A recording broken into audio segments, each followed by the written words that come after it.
평창동 거대한 재벌가 최 씨 일가의 저택은 서울의 야경 속에서 차갑고 위압적인 성체처럼 빛나고 있었습니다. 이 저택의 일원이 된 지 한 달 이민지 씨, 리민지는 오직 어머니의 병원비를 마련해야 한다는 절박한 마음 하나로 모든 멸시와 고난을 묵묵히 견뎌내고 있었습니다.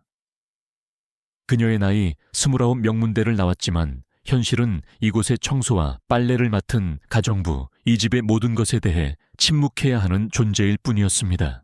그녀는 늘 고개를 숙이고 그림자처럼 움직이는 법을 배웠지만 이곳의 침묵은 금세 그녀의 심장을 옥죄어오는 비수와 같았습니다. 대리석 복도를 따라 걷던 그녀의 귀에 위층에서 터져나오는 날카로운 목소리가 꽂혔습니다. 더러운 청엇이 감히 내 피 한 방울까지 모두 갚게 해줄 테니 기대해. 한유진 사모님. 한유진의 목소리는 매번 그렇듯 도끼와 증오로 가득 차 있었고 복도 전체에 울려 퍼졌습니다. 하지만 그 뒤에 이어진 비명소리는 달랐습니다. 그것은 찢어질 듯 날카로웠고 평소에 짜증 섞인 고함과는 확연히 구별되는 공포 그 자체였습니다. 민지 씨는 손에 들고 있던 은쟁반을 식탁 위에 급히 내려놓았고 자기들끼리 부딪히는 자기 잔들의 소리마저 공포의 전주곡처럼 느껴졌습니다. 그녀는 이 집의 모든 규칙을 알았지만 지금 이 순간만큼은 이성을 마비시키는 듯한 절박함이 온몸을 휘감았습니다. 민지 씨는 망설일 틈도 없이 계단을 뛰어 올라갔고 아이 방문은 굳게 닫히지 않은 채 약간 열려 있었습니다. 문틈으로 보이는 광경은 숨이 멎을 정도로 충격적이었습니다. 한 살 배기 최도윤 도련님, 초이 도윤은 아기 침대 옆 카펫 위에 웅크리고 쓰러져 있었고 그의 작고 여린 이마에서는 한 줄기 피가 가늘게 흐르고 있었습니다. 한유진 사모님은 고급 실크 가운을 입은 채 미세하게 몸을 흔들고 있었고 그녀의 눈은 초점을 잃고 유리처럼 공허했습니다. 바닥에는 주사기 하나가 나뒹굴고 있었고 협탁 위 거울 달린 쟁반에는 흰색 가루의 흔적이 어렴풋이 보였습니다. 손대지 마. 감히 네가 도윤이에게 손대려고 해.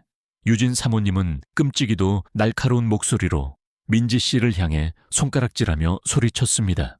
그녀의 목소리는 공포보다는 히스테리에 가까웠습니다. 제발 들어요. 이 아이는 내 아들이야 알겠어. 감히 누가 내 아들에게 손을 대려고 해. 민지 씨는 입술을 꽉 깨물고 간신히 목소리를 냈습니다. 도련님께서 피를 흘리고 계십니다. 지금 당장 의사 선생님을 불러야 합니다.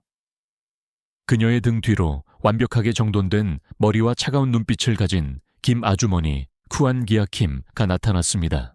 김 아주머니는 이곳의 모든 것을 총괄하는 베테랑 집사였고 그녀의 눈빛은 민지 씨에게 무건의 경고를 보내고 있었습니다. 이민지 씨 주제를 아세요. 사모님 일가 내부 사정은 당신이 신경 쓸 일이 아닙니다. 감히 참견하면 자신에게 불똥이 튈 것입니다. 그녀의 목소리는 얼음장처럼 차가웠고 이 집의 엄격한 규칙을 다시 한번 상기시켰습니다.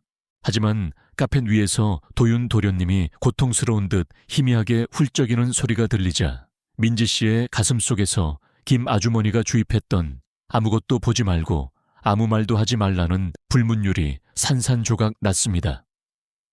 그녀는 주저없이 방을 가로질러가 도윤 도련님을 품에 안았고 동시에 휴대폰을 꺼내 들었습니다. 지금 뭐 하는 짓이에요? 이 더러운 계집아 유진 사모님이 비명을 질렀습니다. 민지 씨는 침착하게 번호를 누르며 말했습니다. 119에 전화하고 있습니다. 1살짜리 아기 머리 부상 어머니는 정신이 온전치 못한 상태일 수 있습니다. 위치는 초이 사장님 댁 저택입니다. 구급차가 필요해요. 그녀의 목소리는 떨렸지만 단호했고 이미 구급대원에게 모든 상황을 설명하고 있었습니다. 이 거짓말쟁이 김 아주머니, 이 여자가 저를 부적격한 어머니로 몰아쓰려고 일부러 도련님을 때린 것입니다. 유진 사모님은 거의 절규하듯 소리쳤습니다. 내가 경고했을 텐데 이민지 씨. 김 아주머니의 목소리는 낮고 날카로웠습니다. 당장 아이를 내려놓고 최 부회장님, 초이 부회장님께서 오시기를 기다리세요. 명심하세요. 이 집안일은 당신이 관여할 영역이 아닙니다. 유진 사모님의 향수 냄새는 알코올과 무언가 화학적인 냄새와 뒤섞여 공기를 가득 채웠습니다. 너희 같은 것들은 항상 음모를 꾸미는 법이지. 내 남편은 절대 내 말을 믿지 않을 거야. 너는 여기서 아무것도 아니야. 저는 도련님이 우는 소리를 들었고 그게 전부입니다. 민지 씨는 도윤 도련님을 더욱 꼭 안으며 말했습니다. 지금 중요한 건 오직 그것뿐입니다. 그 순간 유진 사모님의 손이 민지 씨의 얼굴을 강하게 후려쳤습니다. 너무나 강한 충격에 민지 씨는 아기 침대 쪽으로 휘청거렸고 날카로운 고통이 뺨을 타고 흘렀습니다. 그녀는 도윤 도련님을 놓칠 뻔했습니다.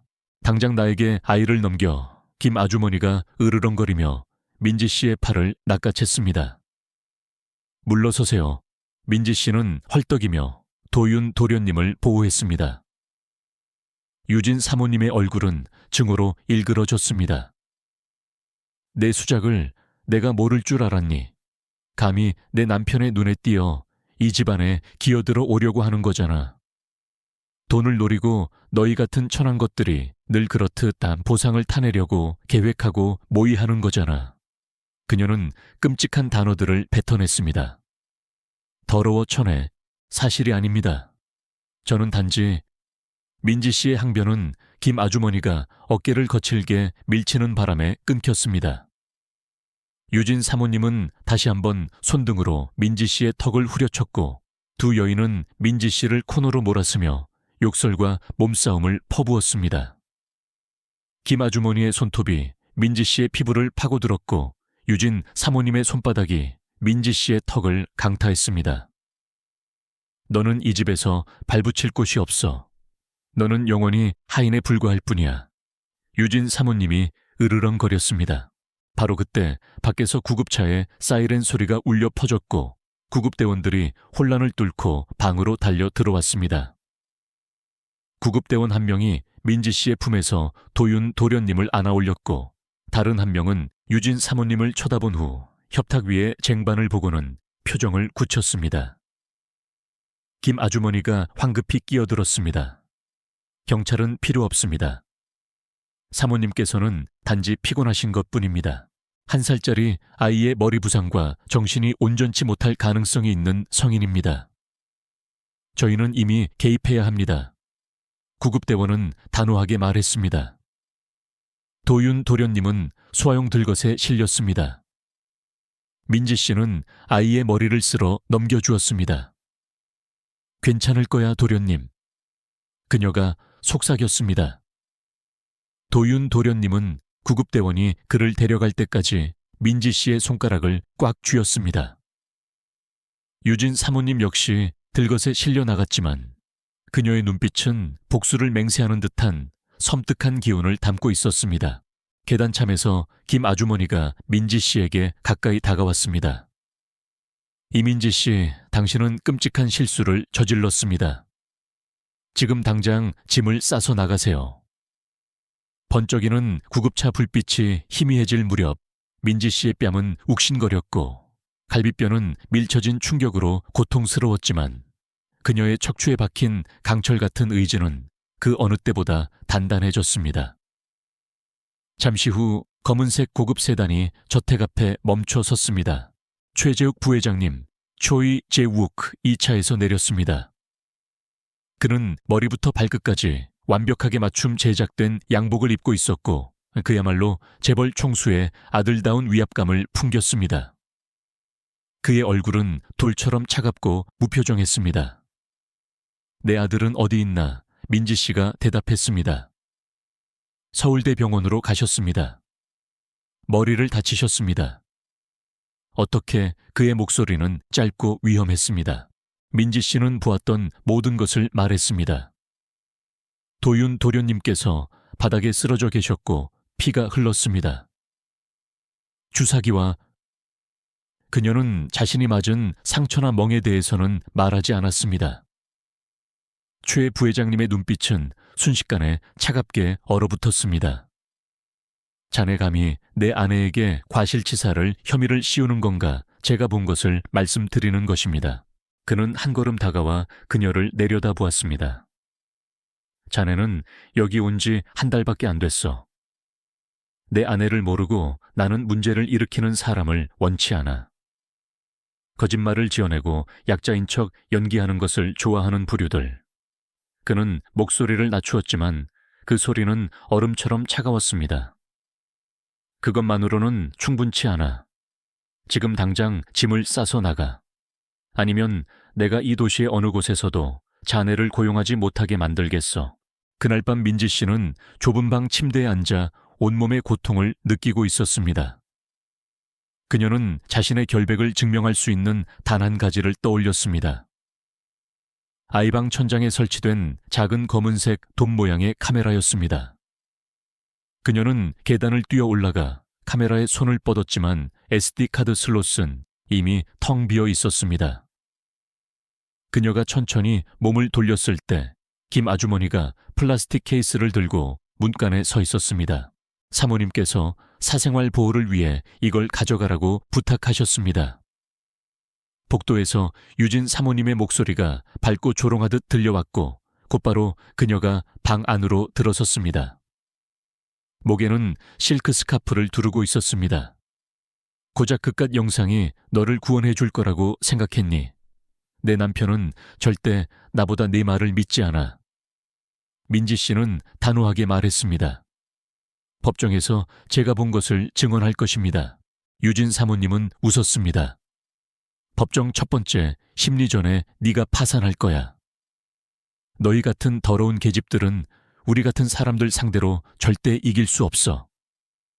그녀는 민지 씨의 가슴을 세게 밀쳤습니다. 김 아주머니도 뒤이어 민지 씨를 날카롭게 밀쳤고 민지 씨는 아기 침대에 부딪힌 후 무릎을 꿇었습니다.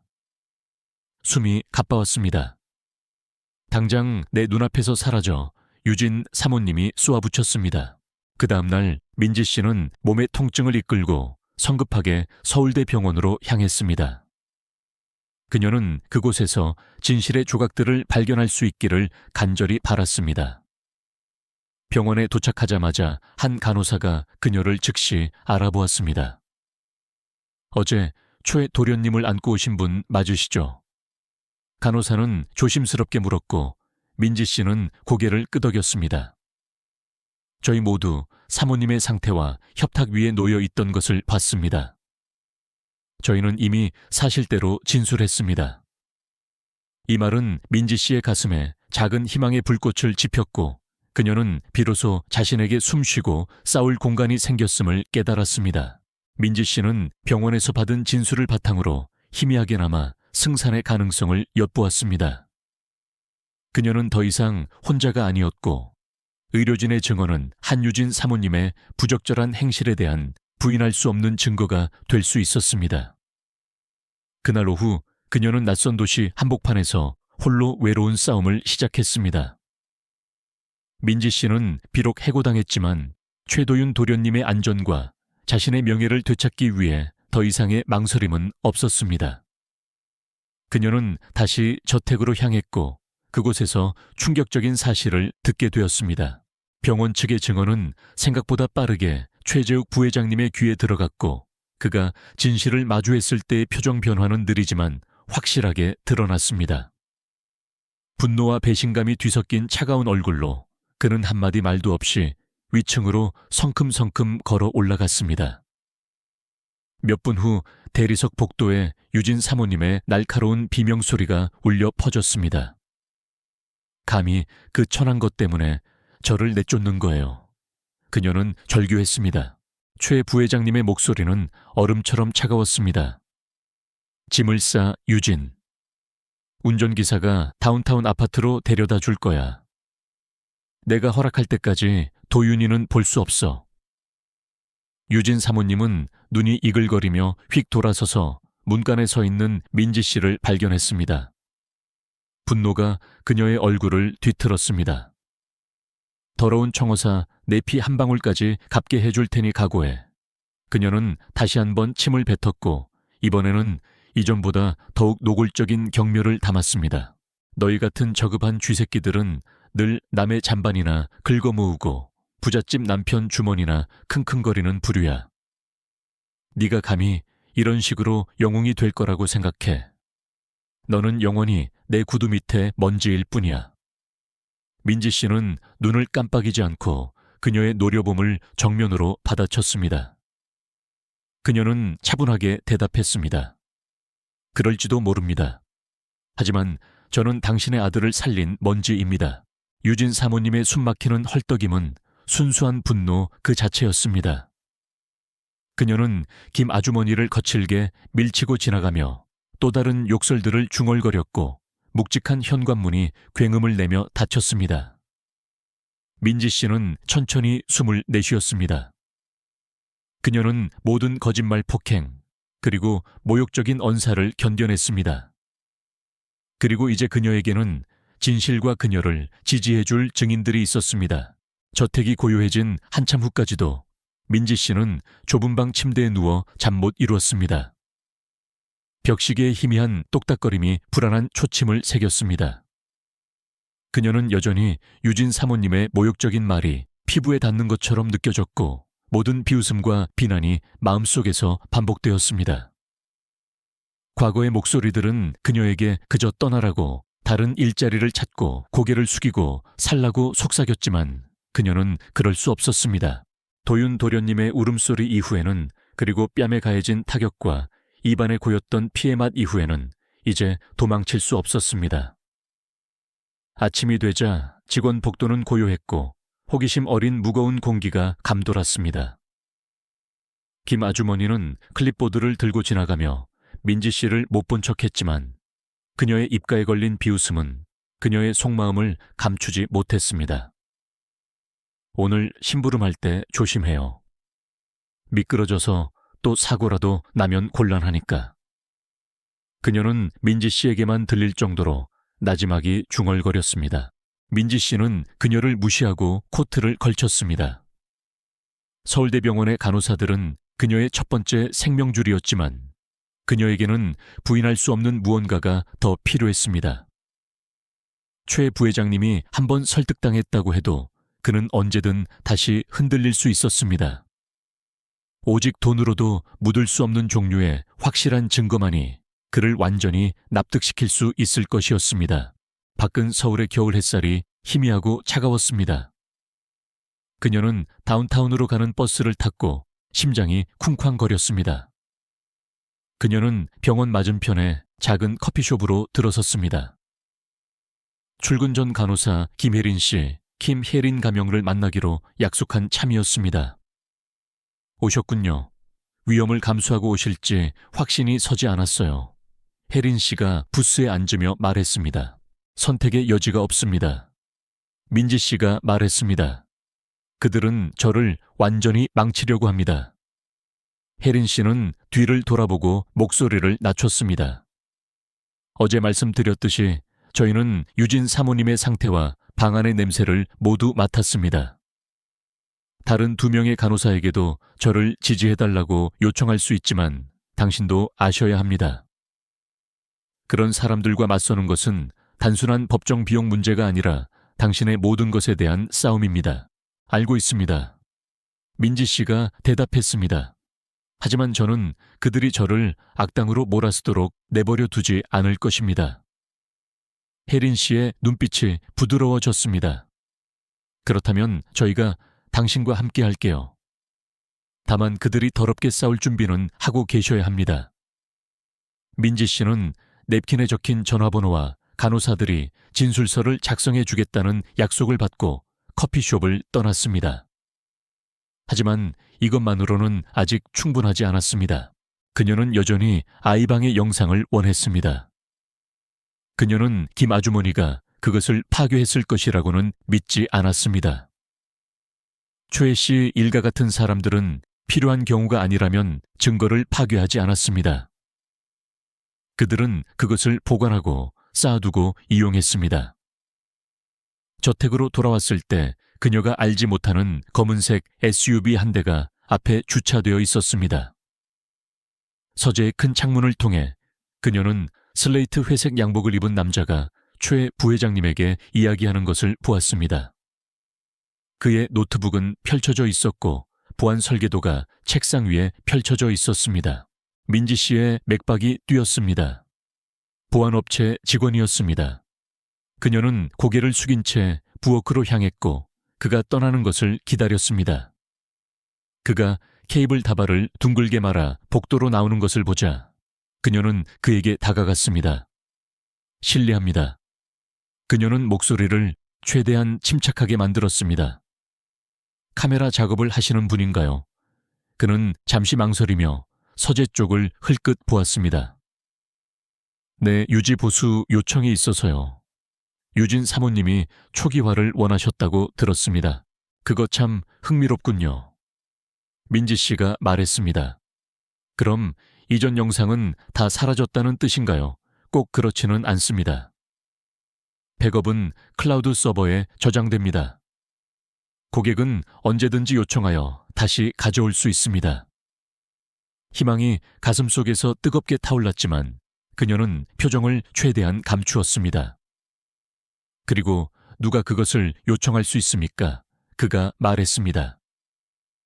최 부회장님이나 유진 사모님입니다.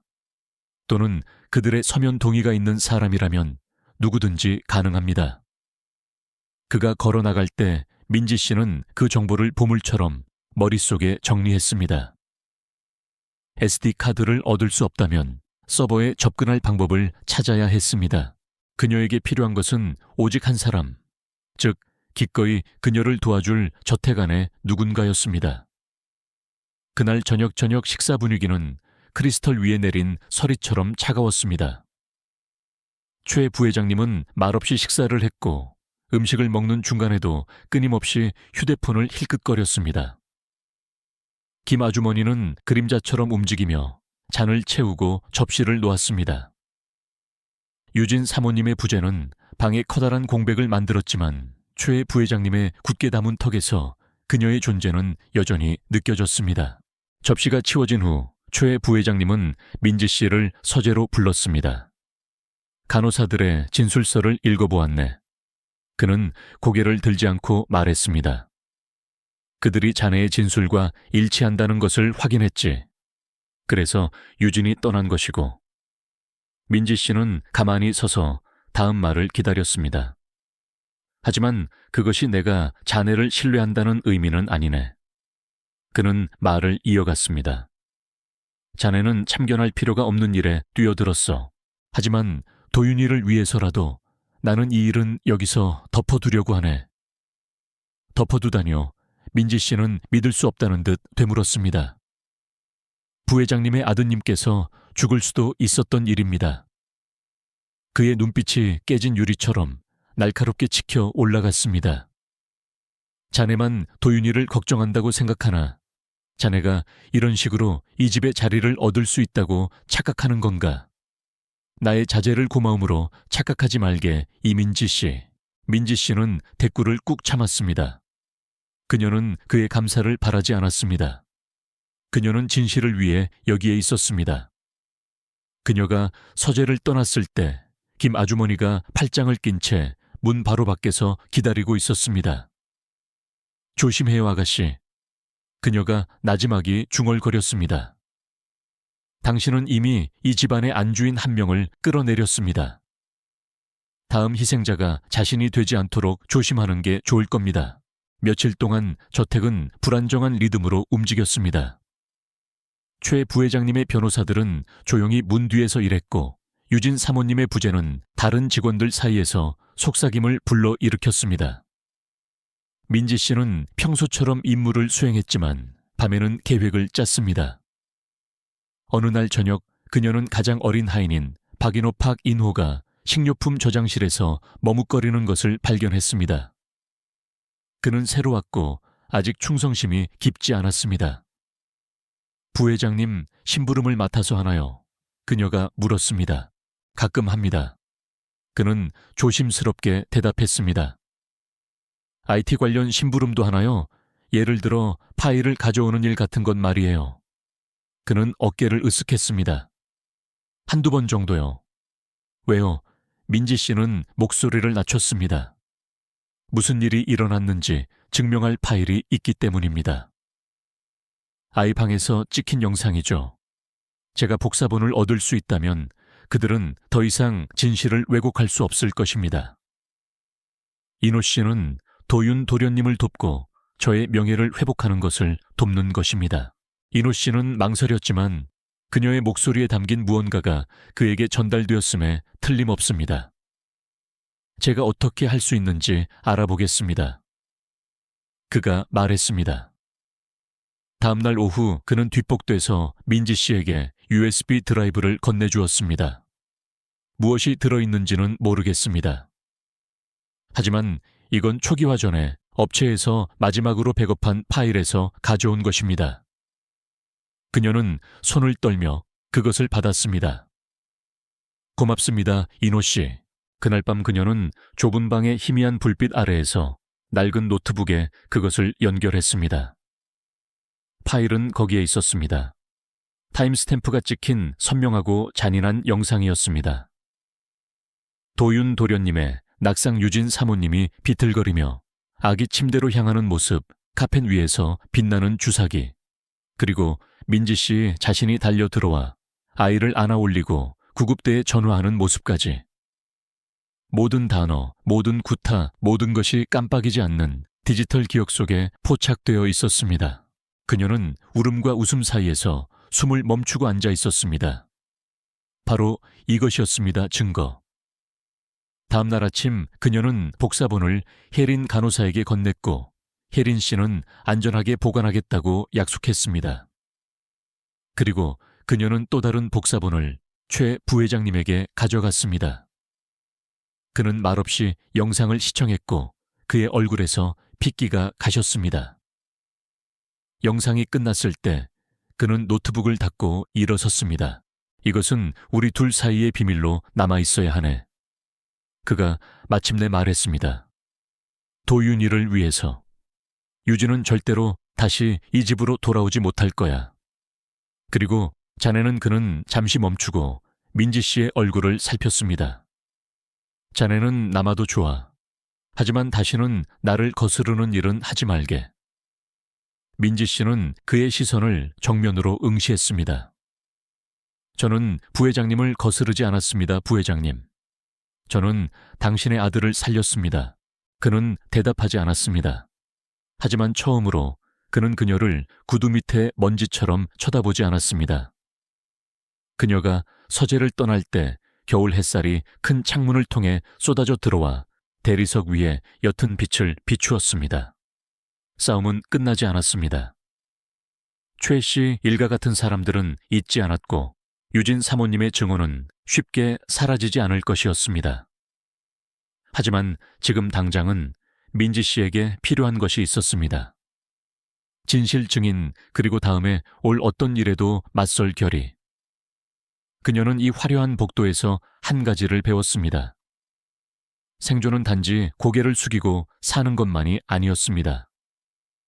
때로는 발밑의 땅이 흔들릴지라도 당당히 일어서는 것이었습니다. 최재욱 부회장님의 서재를 나선 후 민지 씨는 비록 승리했지만 고요한 전쟁터 한가운데 홀로 서 있는 듯한 기분을 떨칠 수 없었습니다. 한유진 사모님의 부재는 저택에 잠시 평화를 가져왔지만 그 아래에는 팽팽하게 당겨진 현처럼 긴장감이 감돌았습니다. 그녀의 분노는 시간이 흐른다고 사그라들 종류가 아니었습니다. 유진 사모님은 분명 때를 기다리며 발톱을 갈고 이전보다 더 악랄하게 다시 공격해 올 것이었습니다. 이제 민지 씨에게 증거가 있었지만 그 증거 역시 돈으로 왜곡되거나 묻히거나 매수될 수 있는 상품에 불과했습니다. 그녀는 언제나처럼 정확하게 자신의 임무를 수행했지만 마음은 온통 다른 곳에 가 있었습니다. 목요일 저녁 개인 저녁 식사 잔여물을 치우던 민지 씨는 복도에서 2명의 하인이 속삭이는 소리를 들었습니다. 사모님이 다시 서울로 돌아왔대요. 한 명이 나지막이 중얼거렸습니다. 다운타운 아파트에 머물고 있답니다. 최 부회장님을 아주 싫어하는 변호사를 만나고 다닌다고 들었어요. 민지 씨의 배가 조여왔습니다. 유진 사모님이 이렇게 빨리 조용히 있을 리 없었습니다. 다른 한 명이 물었습니다. 그리고 소문으로는 부회장님에게 큰 대가를 치르게 할 뭔가를 찾고 있다던데요. 민지 씨는 고개를 숙이고 계속 움직였지만 그 말들은 그녀의 가슴에 가시처럼 박혔습니다. 그날 밤 늦게 집사장실 팬트리에서 은식기를 닦고 있을 때 박인호가 살짝 들어왔습니다. 사모님이 민지 씨에 대해 캐묻고 다녔습니다. 그가 속삭였습니다. 운전기사 중 한 명에게 당신이 이전에 문제를 일으킨 적이 있는지 물어보더군요. 약점을 찾으려는 것 같습니다. 민지 씨는 그들이 찾아낼 만한 것은 아무것도 없다고 말했지만 그것이 완전히 사실이 아님을 그녀는 알고 있었습니다. 모든 사람에게는 왜곡될 수 있는 무언가가 있었고 유진 사모님은 왜곡의 대가였습니다. 다음 날 아침 초의 부회장님이 민지 씨를 서재로 불렀습니다. 그는 키가 큰 창가에 서서 서리가 내린 정원을 바라보고 있었습니다. 유진이 나에게 연락했네. 그는 서론 없이 말했습니다. 민지 씨는 마음을 단단히 먹었습니다. 그녀는 자네가 직원들과 공모하여 자신을 부적격한 어머니로 보이게 만들고 있다고 주장하더군. 도윤이를 이용하여 재정적 이득을 위해 이 집안에 기어들어 오려 한다는 말을 하더군. 그의 목소리는 평탄했지만 그의 눈은 무언가를 탐색하고 있었습니다. 저는 부회장님의 아드님 목숨을 구했습니다. 민지 씨가 차분하게 말했습니다. 만약 그녀가 그것을 공모라고 부른다면 아마 그녀의 말이 맞을 수도 있습니다. 어쩌면 저는 아이들을 해치는 사람들을 대항하여 공모하고 있는지도 모릅니다. 그의 시선이 흔들렸고 그의 얼굴에 갈등의 희미한 그림자가 스쳐 지나갔습니다. 조심하게 이민지 씨. 유진은 돈이 있고 그녀에게 은혜를 진 친구들이 많네. 그녀는 이 저택에 다시 발을 들이지 않고도 자네의 삶을 지옥으로 만들 수 있어. 민지 씨는 대답했습니다. 그녀는 이미 시도했습니다. 하지만 저는 여전히 여기에 서 있습니다. 긴 시간 동안 그들은 서로를 응시했습니다. 그들 사이의 공기는 팽팽했습니다. 그리고 그는 등을 돌렸습니다. 발을 헛디디지 말게. 그날 오후 택배 기사가 저택에 도착했습니다. 김 아주머니는 평소에 냉정한 태도로 봉투를 받았지만 민지 씨는 라벨에 적힌 이름이 자신임을 알아차렸습니다. 그녀는 자신의 방에서 봉투를 열었고 속이 철렁 내려앉는 기분이었습니다. 안에는 공식적인 고소장 사본이 들어있었습니다. 한유진 대 이민지. 괴롭힘 무단 침입 그리고 미성년자에 대한 정서적 조작 혐의가 적혀 있었습니다. 유진 사모님은 다시 법정으로 가고 있었고 이번에는 민지 씨를 모든 법적 개인적인 굴욕 속에 끌어들이려 했습니다. 민지 씨는 침대 끝에 앉았고 손에 든 종이가 떨렸습니다. 아이방 영상이 담긴 USB 드라이브는 안전한 곳에 숨겨져 있었지만 그것이 모든 비난으로부터 방패가 될 수는 없었습니다.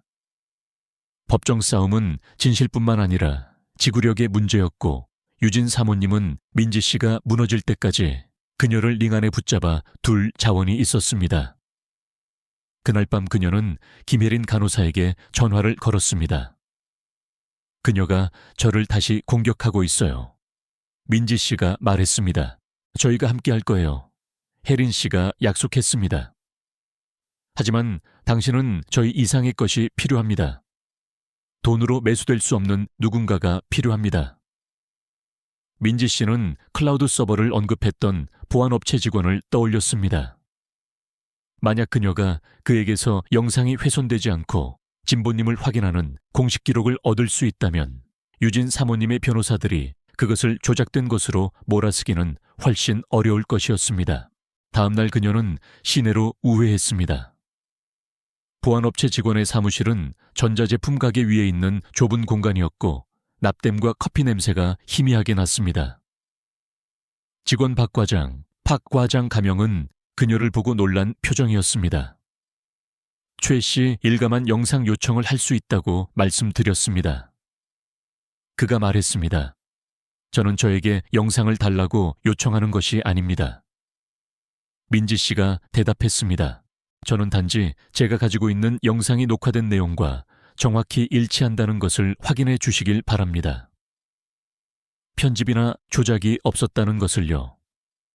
박 과장은 시계를 흘끗 보며 망설였습니다. 지금 저를 매우 곤란하게 만들고 계십니다, 이민지 씨. 그녀는 저를 파멸시키려 하고 있어요. 민지 씨가 조용히 말했습니다. 그리고 당신도 그녀가 무엇을 할 수 있는지 알고 있다고 생각합니다. 그는 숨을 내쉬더니 천천히 고개를 끄덕였습니다. 가져오세요. 제가 인증서를 발급해 드리겠습니다. 민지 씨는 서명된 문서와 함께 새로운 결의를 얻고 가게를 떠났습니다. 그녀는 더 이상 자신을 방어하는 것만이 아니었습니다. 그녀는 유진 사모님이 넘어설 수 없는 벽을 쌓고 있었습니다.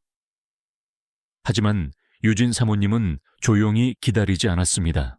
이틀 후 반민지 씨가 손님방 구역에 불을 끄고 안뜰을 가로지르고 있을 때 등 뒤에서 발소리가 들렸습니다. 그녀가 돌아섰을 때 유진 사모님 자신이 어두운 코트를 걸친 채 그림자 속에서 걸어 나왔고 눈은 아기로 번뜩였습니다. 네가 이겼다고 생각하니? 유진 사모님이 나지막이 말했습니다. 네가 가진 작은 영상 하나가 네가 누구였는지 지워줄 거라고 생각하니 하지만 나는 너를 알아, 이민지. 너는 아무것도 없이 자랐고 영원히 아무것도 아닐 거야. 민지 씨의 맥박이 쿵쾅거렸지만 그녀는 목소리를 침착하게 유지했습니다. 그렇다면 당신은 왜 저를 그토록 두려워하는 거죠? 유진 사모님의 미소는 얇고 차가웠습니다.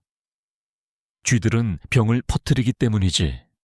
그리고 너는 지금 내 삶 전체를 기어다니고 있어.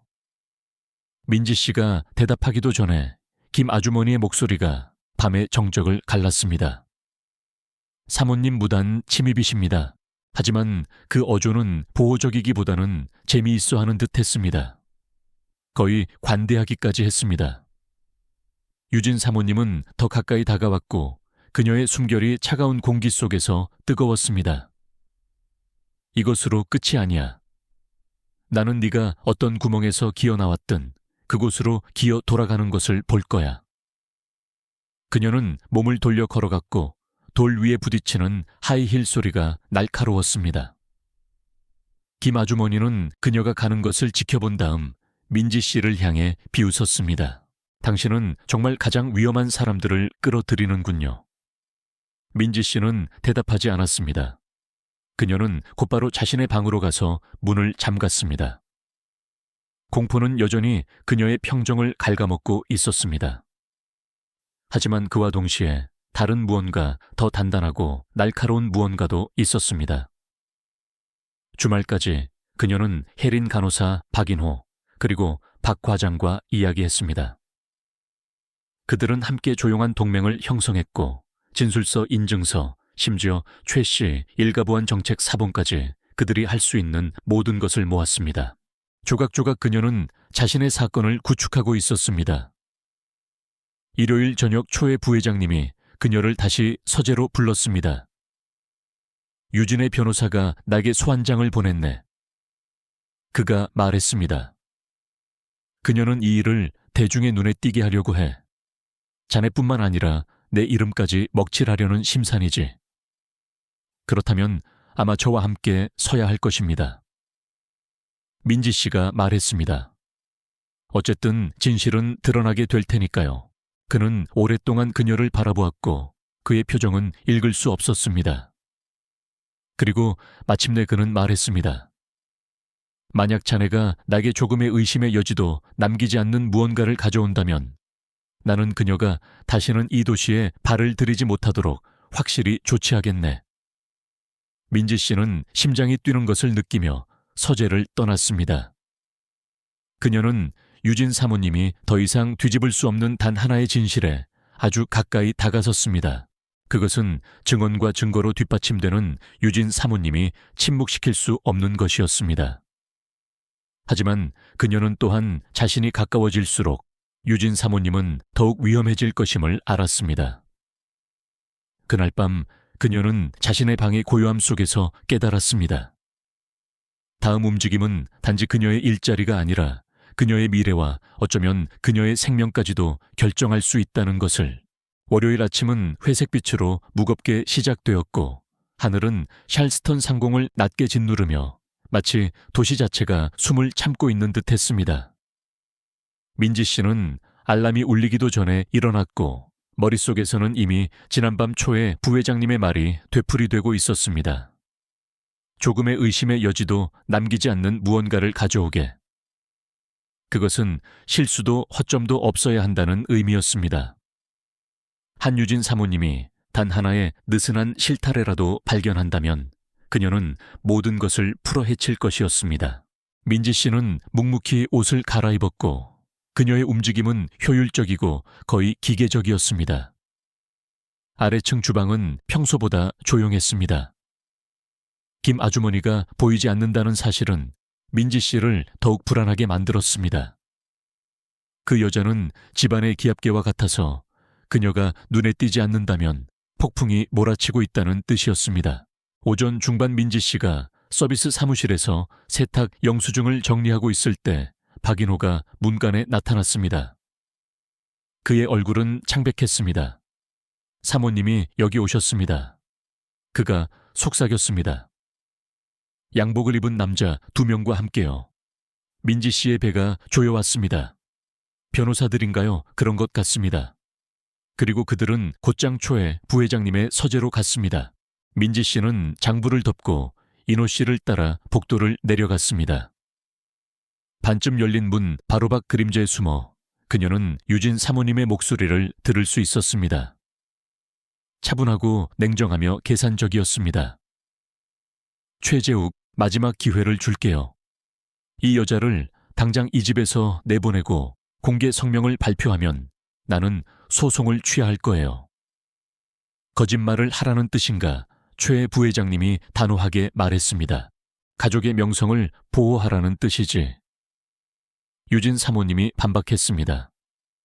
자네는 언론이 이 일을 물어뜯지 않을 거라고 생각하나 부유한 사업가가 아내를 표적으로 삼는 교활한 하녀를 감싼다. 이 헤드라인은 저절로 쓰일 거야. 민지 씨의 맥박이 쿵쾅거렸습니다. 하지만 그때 초에 부회장님이 다시 입을 열었습니다. 그녀가 네가 말하는 그런 사람이라면 증명해봐. 그렇지 않다면 당장 저 문을 걸어나가. 유진 사모님의 어조가 날카로워졌습니다. 감히 내게 도전하지 마. 나는 이미 도전했네. 최 부회장님이 말했습니다. 잠시 침묵이 흘렀고 하이힐이 문 쪽으로 또각거리는 소리가 들렸습니다. 민지 씨는 재빨리 뒤로 물러나 기둥 뒤로 몸을 숨겼습니다. 유진 사모님은 그녀를 알아보지 못하고 휙 지나갔지만 양복을 입은 두 남자는 재빨리 민지 씨를 평가하는 듯한 눈빛을 보낸 후 그녀를 따라 나갔습니다. 현관문이 닫히자 최 부회장님이 불렀습니다. 이민지 씨 이리로 들어오게. 민지 씨는 서재로 들어섰습니다. 그녀는 허세를 부리고 있네. 최 부회장님이 말했습니다. 하지만 나는 그림자와 싸울 수 없어. 이번 주가 지나기 전에 나는 확실한 무언가가 필요해. 가져다 드리겠습니다. 민지 씨는 가슴이 답답했지만 대답했습니다. 점심 식사 후 그녀는 몰래 빠져나와 김예린 간호사와 박 과장을 워터프론트 근처의 커피숍에서 만났습니다. 박 과장은 노트북과 휴대용 드라이브 그리고 불안한 표정을 가지고 왔습니다. 이것은 클라우드 백업에서 추출한 깨끗한 파일입니다. 그는 드라이브를 테이블 건너편으로 밀었습니다. 전체 타임스탬프 메타데이터는 손상되지 않았습니다. 편집도 없고요. 이것이 올바른 손에 들어간다면 철벽이 될 겁니다. 올바른 손이라는 것은 판사를 말하는 건가요? 혜린 간호사가 물었습니다. 아니면 언론이요? 민지 씨가 조용히 말했습니다. 어느 쪽이든 그녀를 멈추게 만들 수 있는 쪽이어야 합니다. 박 과장은 망설였습니다. 이것을 일단 사용하면 되돌릴 수 없습니다. 그녀는 누가 이것을 넘겼는지 정확히 알게 될 겁니다. 민지 씨는 그의 시선을 마주했습니다. 그녀는 이미 저를 파괴하고 싶어 합니다. 이것은 단지 저에게 싸울 기회를 줄 뿐입니다. 그들은 다음 1시간을 영상을 프레임 단위로 검토하는 데 보냈습니다. 그것은 민지 씨가 기억했던 것보다 더 심각했습니다. 도윤 도련님의 울음, 유진 사모님의 불안정한 움직임, 아이방 불빛 아래에서 섬광을 일으키는 주사기. 오디오는 모든 것을 포착했습니다. 심지어 유진 사모님의 첫 번째 모욕적인 말까지도. 혜린 간호사는 날카롭게 숨을 내쉬었습니다. 배심원이 이것을 본다면 그녀는 끝장입니다. 하지만 민지 씨는 순진하지 않았습니다. 유진 사모님은 다른 사람을 끌어내리지 않고 무너지지 않을 것입니다. 그날 밤 저택으로 돌아온 그녀는 이상한 점을 발견했습니다. 김 아주머니가 돌아왔지만 그녀는 일하고 있지 않았습니다. 그녀는 지켜보고 있었습니다. 민지 씨가 방에 들어설 때마다 김 아주머니의 시선은 차갑고 읽을 수 없는 채로 그녀를 따라왔습니다. 저녁이 되자 민지 씨의 불안감은 의심으로 변했습니다. 김 아주머니는 항상 유진 사모님의 충실한 아군이었습니다. 만약 유진 사모님이 영상에 대해 알게 되었다면 민지 씨가 행동하기 전에 김 아주머니가 그것을 회수하도록 파견되었을 가능성이 있었습니다. 자정이 막 지난 시간 민지 씨는 계획을 실행에 옮겼습니다. 그녀는 진짜 드라이브를 자신의 침대 옆 탁자에 있는 속을 파낸 책 속에 숨겼고 평범한 케이스에 들어있는 빈 가짜 USB 드라이브를 들고 방을 나섰습니다. 그녀는 어두운 복도를 걸었고 일부러 직원 휴게실 테이블 위에 그것을 놓고 왔습니다. 새벽 2시 그녀는 자신의 방문이 희미하게 삐걱거리는 소리를 들었습니다. 그녀는 숨을 천천히 쉬며 잠든 척했습니다. 부드러운 발소리가 방을 가로질렀고 그림자가 그녀의 핸드백이 놓인 테이블 근처로 몸을 숙였습니다. 지퍼 긁는 소리가 들렸고 그 후에는 플라스틱이 열리는 희미하고 거의 들리지 않는 소리가 났습니다. 민지 씨는 문이 다시 닫힐 때까지 움직이지 않았습니다. 아침이 되자 김 아주머니는 가짜 드라이브와 함께 아침 식사 전에 사라졌습니다. 정오쯤 박인호가 그것을 확인해 주었습니다. 그녀가 사모님과 함께 차를 타고 떠났습니다. 그는 자신만만한 표정으로 말했습니다. 민지 씨의 턱이 굳어졌습니다. 진짜 영상은 안전했습니다. 하지만 이제 유진 사모님은 자신이 그것을 손에 넣었다고 생각할 것입니다. 그것은 민지 씨에게 공격할 수 있는 좁은 창을 주었습니다. 그날 오후 그녀는 초에 부회장님에게 갔습니다. 부회장님 보셔야 할 것이 있습니다. 그녀는 숨겨진 드라이브가 들어있는 책을 그에게 건네며 말했습니다. 그는 그것을 자신의 노트북에 연결했습니다. 영상이 재생되자 그의 얼굴에서 핏기가 가셨습니다. 그녀가 자네를 때렸군. 그가 천천히 말했습니다. 도련님을 안고 있는 동안에. 그리고 그녀는 자신이 빠져나갈 수 있다고 생각하면 더 심한 짓을 할 것입니다. 민지 씨가 말했습니다. 이제 부회장님은 제가 왜 물러서지 않는지 아실 것입니다. 최 부회장님은 노트북을 닫았습니다. 내 변호사들에게 내일 아침 가장 먼저 소송 서류를 제출하도록 하겠네. 그녀는 눈치채지 못할 거야. 하지만 유진 사모님은 서류가 도착하기를 기다릴 사람이 아니었습니다. 그날 저녁 해가 저택 위로 질 무렵 민지 씨는 자신의 방문 밑으로 밀어 넣어진 봉투 하나를 발견했습니다. 안에는 한 장의 사진이 들어 있었습니다. 병원 침대에 앉아있는 그녀의 어머니 눈은 공포로 크게 뜨여 있었습니다. 뒷면에는 흘려쓴 필체로 적혀 있었습니다. 최재욱에게 네가 거짓말했다고 말해. 아니면 어머니가 더 나빠질 거야. 민지 씨의 피가 차갑게 식었습니다. 유진 사모님은 이제 민지 씨가 무시할 수 없는 방식으로 개인적인 공격을 시작한 것입니다. 그녀는 사진을 손에 쥔 채 혜린 간호사의 아파트로 달려갔습니다. 그녀가 우리 엄마를 협박하고 있어 민지 씨가 말했습니다. 그럼 지금 당장 경찰에 가야 해요. 혜린 간호사가 대답했습니다. 영상 협박 모든 것을 가지고요. 더 이상 법정을 기다릴 필요가 없어요. 그렇게 하면 유진 사모님이 당황할지도 몰라. 그리고 절박한 사람들은 무서운 일을 해. 그리고 우리가 그렇게 하지 않으면 그녀가 우위를 점할 것입니다. 혜린 간호사가 맞받아쳤습니다.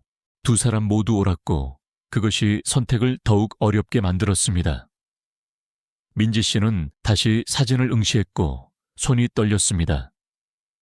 그녀의 싸움은 항상 진실에 관한 것이었지만 이제 그것은 그녀뿐만 아니라 어머니의 생존에 관한 것이기도 했습니다.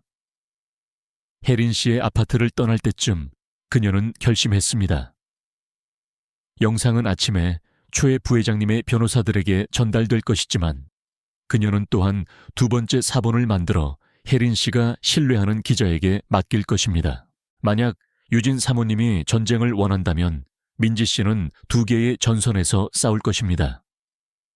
그날 밤 어둠 속에서 깨어 누워 그녀는 머릿속으로 유진 사모님의 목소리를 들었습니다. 더러운 청어사, 내 피 한 방울까지 갚게 해줄 테니 각오해. 하지만 이번에는 민지 씨의 대답이 주저없이 나왔습니다. 오늘은 안 돼. 그녀가 몰랐던 것은 유진 사모님이 이미 움직이고 있었다는 것입니다.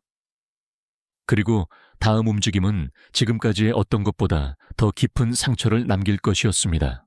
다음 날 아침은 최 씨 일가저택 위에 으스스한 고요함과 함께 밝아왔습니다. 그것은 평화가 아니라 비명 직전의 숨결처럼 느껴지는 고요함이었습니다.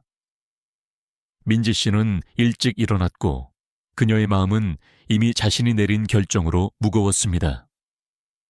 최 부회장님의 변호사들은 오늘 영상을 받게 될 것이고 기자는 백업 사본을 받게 될 것입니다.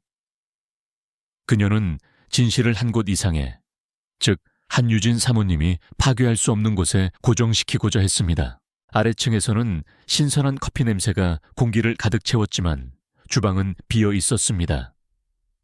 그녀는 그것을 작은 축복으로 여기고 최 부회장님의 서재로 향하기 전에 커피 한 잔을 따랐습니다. 하지만 그녀는 절반쯤 갔을 때 멈춰 섰습니다. 유진 사모님이 복도에 동상처럼 서 있었습니다. 그녀의 실크 가운은 단단히 조여져 있었고 머리카락은 완벽하게 틀어 올려져 있었습니다. 그녀의 미소는 얇고 어딘가 잘못되어 있었습니다. 어디 가시려는 걸까요, 아가씨? 그녀는 조롱 섞인 달콤함으로 목소리를 흘렸습니다. 최 부회장님이 기다리시나요? 민지 씨가 차분하게 말했습니다. 유진 사모님의 눈빛이 번뜩였습니다. 재미있네요. 저도 마찬가지입니다. 그녀는 더 가까이 다가왔고 그녀의 향수는 날카로운 화학구름처럼 퍼졌습니다. 당신의 작은 비디오를 넘겨주는 것이 당신을 안전하게 만들 거라고 생각하나요? 그렇지 않아요.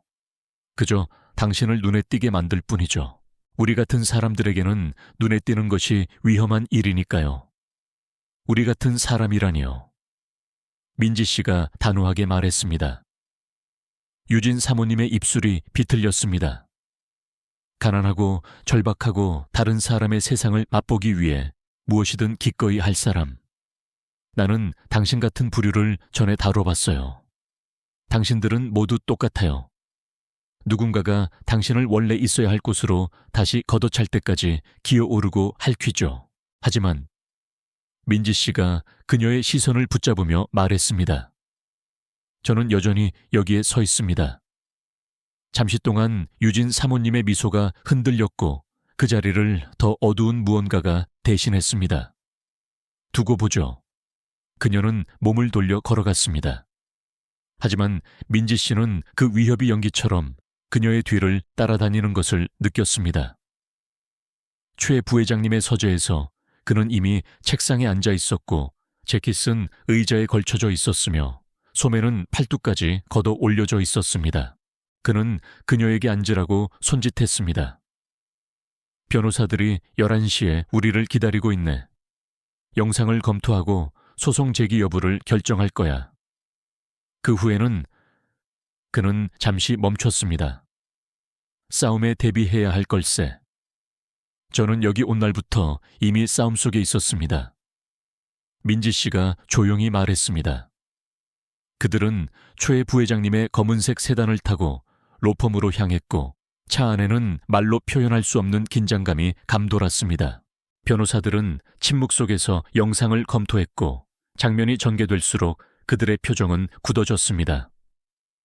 영상이 끝났을 때 선임 변호사는 뒤로 기대어 앉아 손가락을 모았습니다. 이것은 부인할 수 없는 증거입니다. 부인과 정신적 이상 상태를 모두 증명하고 이민지 씨의 진술을 뒷받침하며 한 사모님의 공격성을 보여줍니다. 일단 저희가 소장을 제출하면 그녀에게는 인격 암살 외에는 방어할 수단이 없을 것입니다. 그리고 그때 저희는 당신을 보호해야 합니다. 그녀는 이미 시도하고 있습니다. 민지 씨가 말했습니다. 그녀는 가방에서 어머니의 사진을 꺼내 테이블 위에 놓았습니다. 이것은 지난밤 제 문 밑에 있었습니다. 뒷면에는 협박 문구가 적혀 있습니다. 최 부회장님의 턱이 굳어졌습니다. 나에게 이 이야기를 하지 않았잖나. 지금 말씀드리고 있습니다. 민지 씨가 말했습니다. 변호사는 사진을 집어들었고 그의 눈이 좁혀졌습니다. 이것은 증인 협박이자 가족 구성원에 대한 위협 증거입니다. 저희는 이것을 소장에 첨부할 것입니다. 최 부회장님의 시선이 그녀와 마주쳤습니다. 그녀가 선을 넘었군. 내가 자네 어머니의 안전을 확실히 지킬 것일세. 그의 목소리에 담긴 무게는 민지 씨에게 그가 진심임을 알려주었지만 그녀는 또한 유진 사모님이 법적 서류가 움직이는 동안 가만히 앉아있지 않을 것임을 알고 있었습니다. 그날 오후 그들이 저택으로 돌아온 후 민지 씨는 혜린 간호사가 소개한 기자에게 줄 백업 사본을 가져오기 위해 직원 숙소로 몰래 들어갔습니다. 그녀가 침대 옆 탁자 서랍을 막 열었을 때 전기가 나갔습니다. 갑작스러운 어둠은 숨 막혔고 정적은 절대적이었습니다. 그리고 복도에서 발소리가 들렸습니다. 느리고 신중한 발소리였습니다.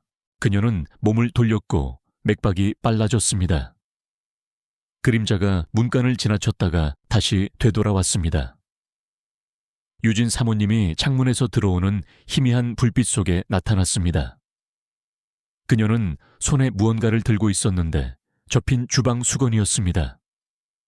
민지 씨는 그것이 단순한 수건이 아닐 것이라는 불길한 예감을 느꼈습니다. 아직도 보물을 숨기고 있었군요 하녀. 유진 사모님의 목소리는 이제 낮고 맹렬했습니다. 이전에 조롱 섞인 달콤함은 사라졌습니다. 내가 전에 말했지. 너는 나를 상대로 이길 수 없어. 내가 허락해야만 생존할 수 있을 뿐이야. 내 방에서 나가세요. 민지 씨는 목소리를 침착하게 유지했습니다. 유진 사모님은 안으로 들어섰고 수건을 살짝 떨어뜨려 안쪽에 있는 금속의 섬광을 드러냈습니다. 그것은 길고 날카로운 주방용 가위였습니다. 영웅놀이를 좋아하시더군요. 당신의 작은 안전망이 없을 때 어떻게 대처하는지 봅시다. 그녀는 침대 옆 탁자 쪽으로 달려들었지만 민지 씨가 그녀를 가로막았습니다. 두 사람은 강하게 부딪혔고 서랍이 쾅 닫혔습니다. 유진 사모님은 알아들을 수 없는 무언가를 휙휙거렸고 그녀를 침대 프레임에 부딪히도록 밀쳤습니다. 네가 부러지면 최재욱이 너를 계속 둘 것 같니? 그녀가 쏘아붙였습니다. 네가 쓸모가 없어지는 순간 그는 너를 버릴 거야. 민지 씨는 유진 사모님의 손목을 잡고 그녀를 문 쪽으로 밀쳤습니다. 저를 시험해보고 싶다면 지금이 기회입니다.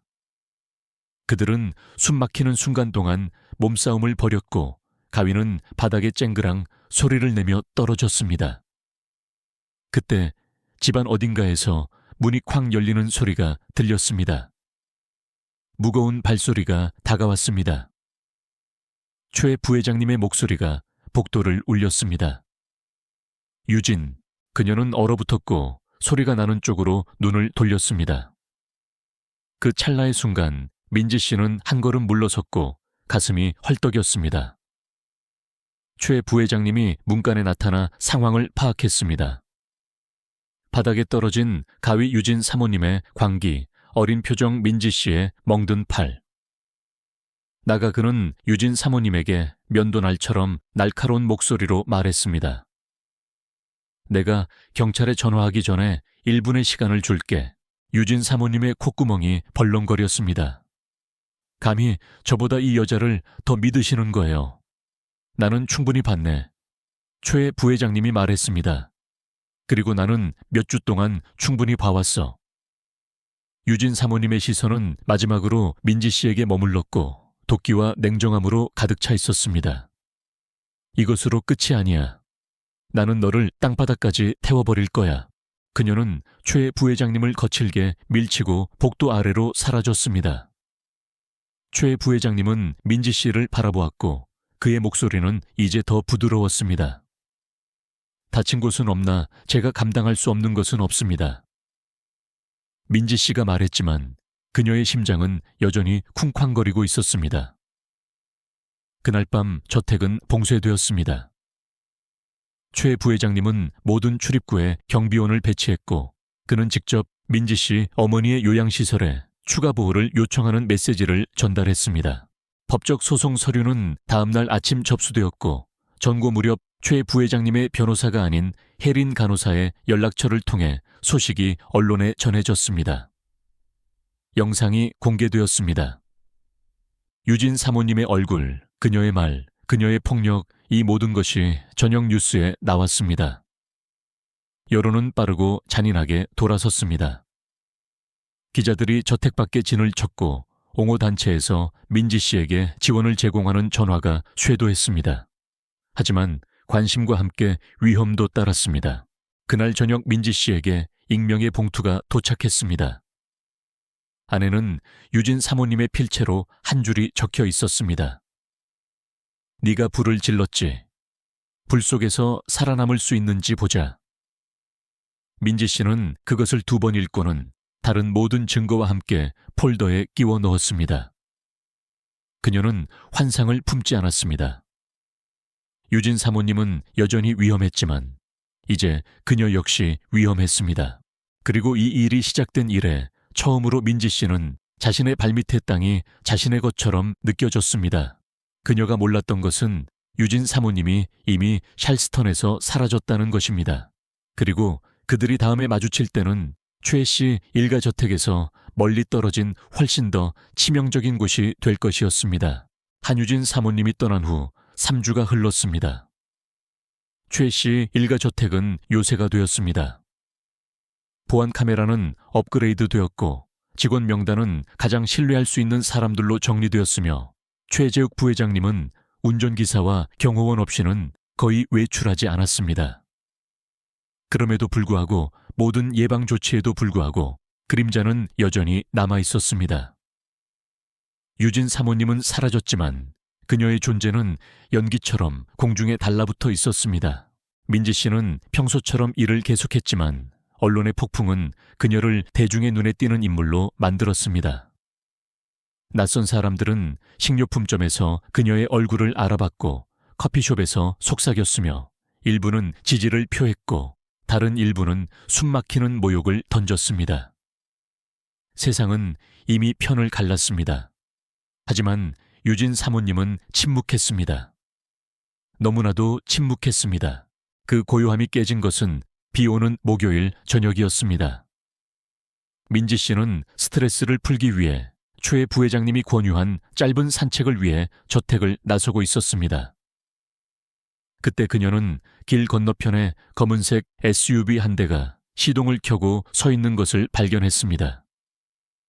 창문은 틴팅되어 있었고 엔진은 낮고 꾸준하게 작동하고 있었습니다. 그녀는 누군가 자신을 주시하고 있다는 무게감을 느꼈지만 계속 걷도록 자신을 다그쳤습니다. SUV는 그녀가 문 쪽으로 돌아설 때까지 움직이지 않았습니다. 그러다 의도적인 듯 천천히 앞으로 기어왔습니다. 민지 씨의 배가 조여왔습니다. 그녀는 휴대폰을 꺼내려 했지만 헤드라이트가 갑자기 밝게 빛나며 그녀의 시야를 일시적으로 멀게 했습니다. 시야가 다시 맑아졌을 때 SUV는 소리 없이 젖은 밤 속으로 사라지고 없었습니다. 저택 안으로 돌아와 그녀는 초에 부회장님에게 이 사실을 알렸습니다. 그의 표정이 어두워졌습니다. 그녀일세. 그가 말했습니다. 확실하진 않지만 그녀가 고용한 누군가일 수도 있어. 그는 보안팀을 불렀고 거리 카메라 영상을 확보하도록 했지만 번호판은 이미 도난당한 상태였습니다. 흔적은 시작하기도 전에 사라졌습니다.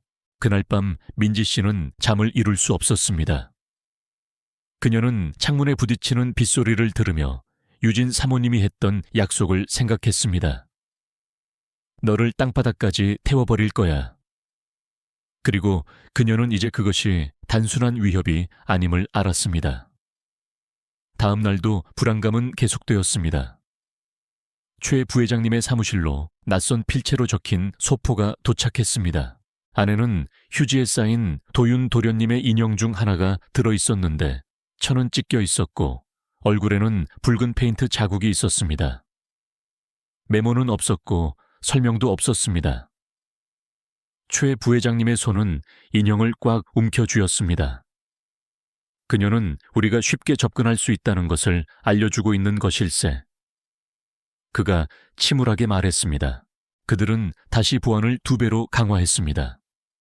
하지만 민지 씨는 자물쇠와 카메라만으로는 한계가 있다는 것을 알았습니다. 유진 사모님은 물리적으로만 공격하지 않았습니다. 그녀는 그림자 속에서 정신을 공격했습니다. 그리고 그녀는 인내심이 강했습니다. 그 인내심은 일주일 후 깨졌습니다. 민지 씨가 정원에서 도윤 도련님을 산책시키고 있을 때 아이는 나비를 향해 손을 뻗으며 웃고 있었습니다. 그때 그녀의 휴대폰이 모르는 번호로 울렸습니다. 그녀는 거의 무시할 뻔했지만 직감적으로 전화를 받았습니다. 여보세요. 잠시 멈춤이 있었습니다. 그러자 유진 사모님의 목소리가 들렸습니다. 실크처럼 매끄러웠고 모든 음절 아래에 도끼가 숨겨져 있었습니다. 새로운 삶을 즐기고 있나요, 하녀? 내 아이도 아닌 아이의 엄마 놀이를 하면서 민지 씨의 숨이 막혔습니다. 뭘 원하세요? 유진 사모님이 나지막이 웃었습니다. 원한다. 나는 원하지 않아요. 나는 가져갈 뿐이죠. 그리고 나는 네가 늘 그래왔던 두려움에 찬 작은 소녀만 남을 때까지 조각조각 너에게서 모든 것을 가져갈 거예요. 민지 씨는 단호하게 말했습니다. 당신은 다시는 도윤이 근처에 오지 못할 겁니다. 그럴 필요가 없죠. 유진 사모님이 대답했습니다. 너는 그를 위해 스스로를 파괴할 테니까. 그냥 지켜봐. 전화가 끊어졌습니다. 민지 씨는 손이 떨리는 것을 느끼며 휴대폰을 주머니에 넣었습니다. 그녀는 최 부회장님에게 즉시 말하지 않았습니다. 그녀의 일부는 피해망상처럼 보일까봐 두려웠지만 그날 밤 그녀는 자신의 문 밑으로 밀어 넣어진 봉투를 발견했습니다. 안에는 한 장의 사진이 있었습니다. 요양시설에 있는 그녀의 어머니, 그리고 배경에는 흐릿하지만 틀림없는 유진 사모님이 벤치에 앉아 지켜보고 있었습니다. 민지 씨의 심장이 터질 듯 쿵쾅거렸습니다. 다음 날 아침 그녀는 곧장 초에 부회장님의 서재로 가서 사진을 그의 책상 위에 놓았습니다. 그는 턱을 굳게 담은 채 오랫동안 사진을 노려보았고 그리고 나서 전화를 들고 경찰과 사설 경비회사 모두에게 전화했습니다. 그녀가 도발하고 있네. 그가 말했습니다. 우리는 이 일을 끝낼 걸세. 하지만 이 일을 끝내는 것은 쉽지 않았을 것입니다. 유진 사모님은 영리했습니다.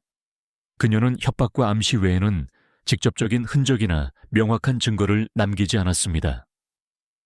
경찰은 파일을 열었지만 직접적인 사건이나 접근 금지 명령 위반 없이는 희망을 거의 주지 않았습니다. 최 부회장님은 그날 오후 접근 금지 명령을 신청했지만 그 역시 그것이 그녀를 막는데 거의 효과가 없을 것임을 인정했습니다. 이틀 후 밤 대결이 찾아왔습니다. 민지 씨가 주방문을 잠그고 있을 때 그녀는 뒤쪽 서비스 문에서 희미한 삐걱거리는 소리를 들었습니다. 그녀가 돌아섰을 때 유진 사모님이 문간에 서 있었습니다. 비가 코트에서 떨어지고 있었고 눈은 차가운 분노로 불타고 있었습니다.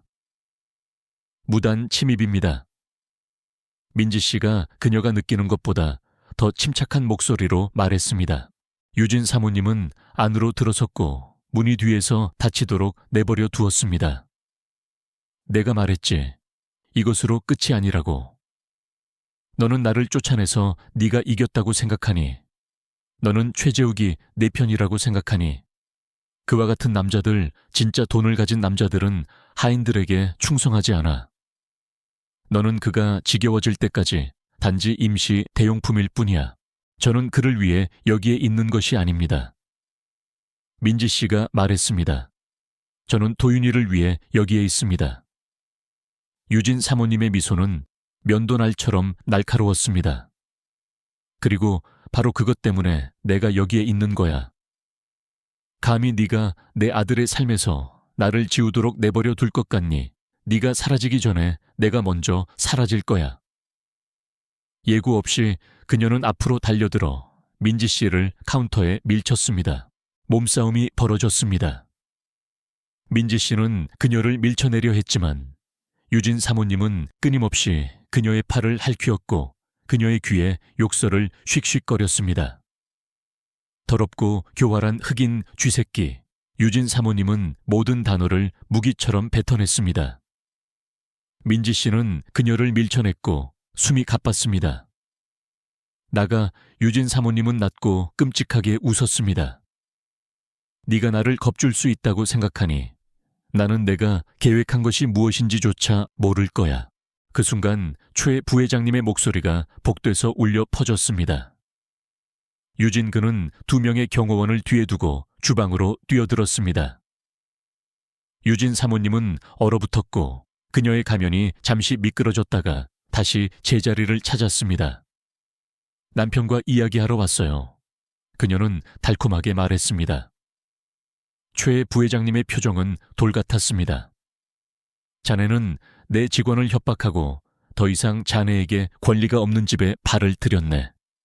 필요하다면 수갑을 채워서 나갈 걸세. 처음으로 유진 사모님의 눈빛에 약간의 불확실성이 번뜩였습니다. 경호원들이 그녀를 문 쪽으로 안내하기 위해 움직였습니다. 하지만 그녀가 민지 씨를 지나칠 때 그녀는 민지 씨만이 들을 수 있도록 가까이 몸을 숙였습니다. 이것은 단지 오프닝 무대일 뿐이야. 그리고 그녀는 밤속으로 사라졌습니다. 최 부회장님이 민지 씨를 돌아보았습니다.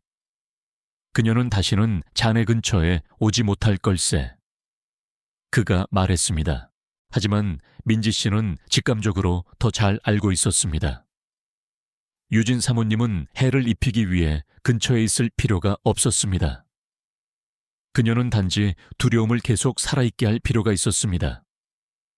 그리고 그날 밤 떨리는 손으로 문을 잠그면서 민지 씨는 유진 사모님이 이미 한 가지 일에는 성공했다는 것을 깨달았습니다. 그들 사이의 전쟁은 아직 끝나지 않았고 다음 싸움은 훨씬 더 깊은 상처를 남길 것이었습니다. 다음 날 아침 민지 씨는 대결 후에 항상 찾아오는 불안한 고요함 속에서 깨어났습니다. 그녀의 작은 직원 숙소 창문을 통해 들어오는 햇살은 희미했고 마치 하루 자체가 숨을 참고 있는 듯 느껴졌습니다.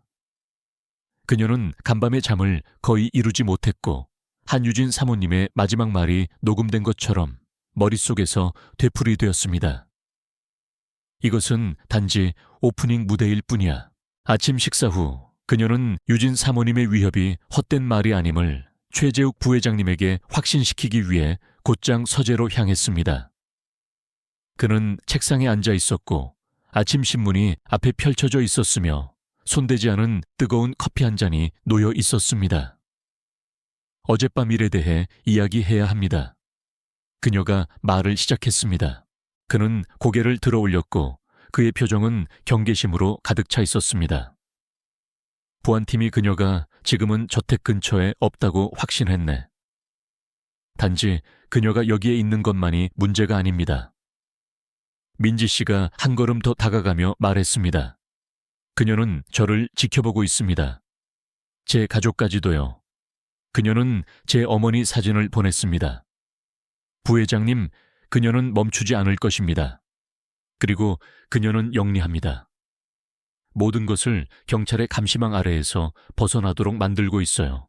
그는 신문을 옆으로 치우고 그녀를 바라보았습니다. 내가 유진의 능력을 모른다고 생각하나 하지만 우리는 그녀가 던지는 모든 그림자에 반응할 수는 없네. 그것이 바로 그녀가 원하는 것입니다. 우리를 두려움 속에서 살도록 만드는 것. 그것은 두려움이 아닙니다. 민지 씨가 목소리를 높였습니다. 대비입니다. 우리가 준비되어 있지 않으면 그녀는 우리를 파괴할 방법을 찾을 것입니다. 최 부회장님은 대답하지 않았지만 그녀는 그의 눈에서 갈등을 볼 수 있었습니다. 그는 여전히 눈앞의 현실과 아내와의 과거 사이에 찢겨진 남자였습니다. 그날 오후 민지 씨는 허락을 기다리지 않기로 결정했습니다.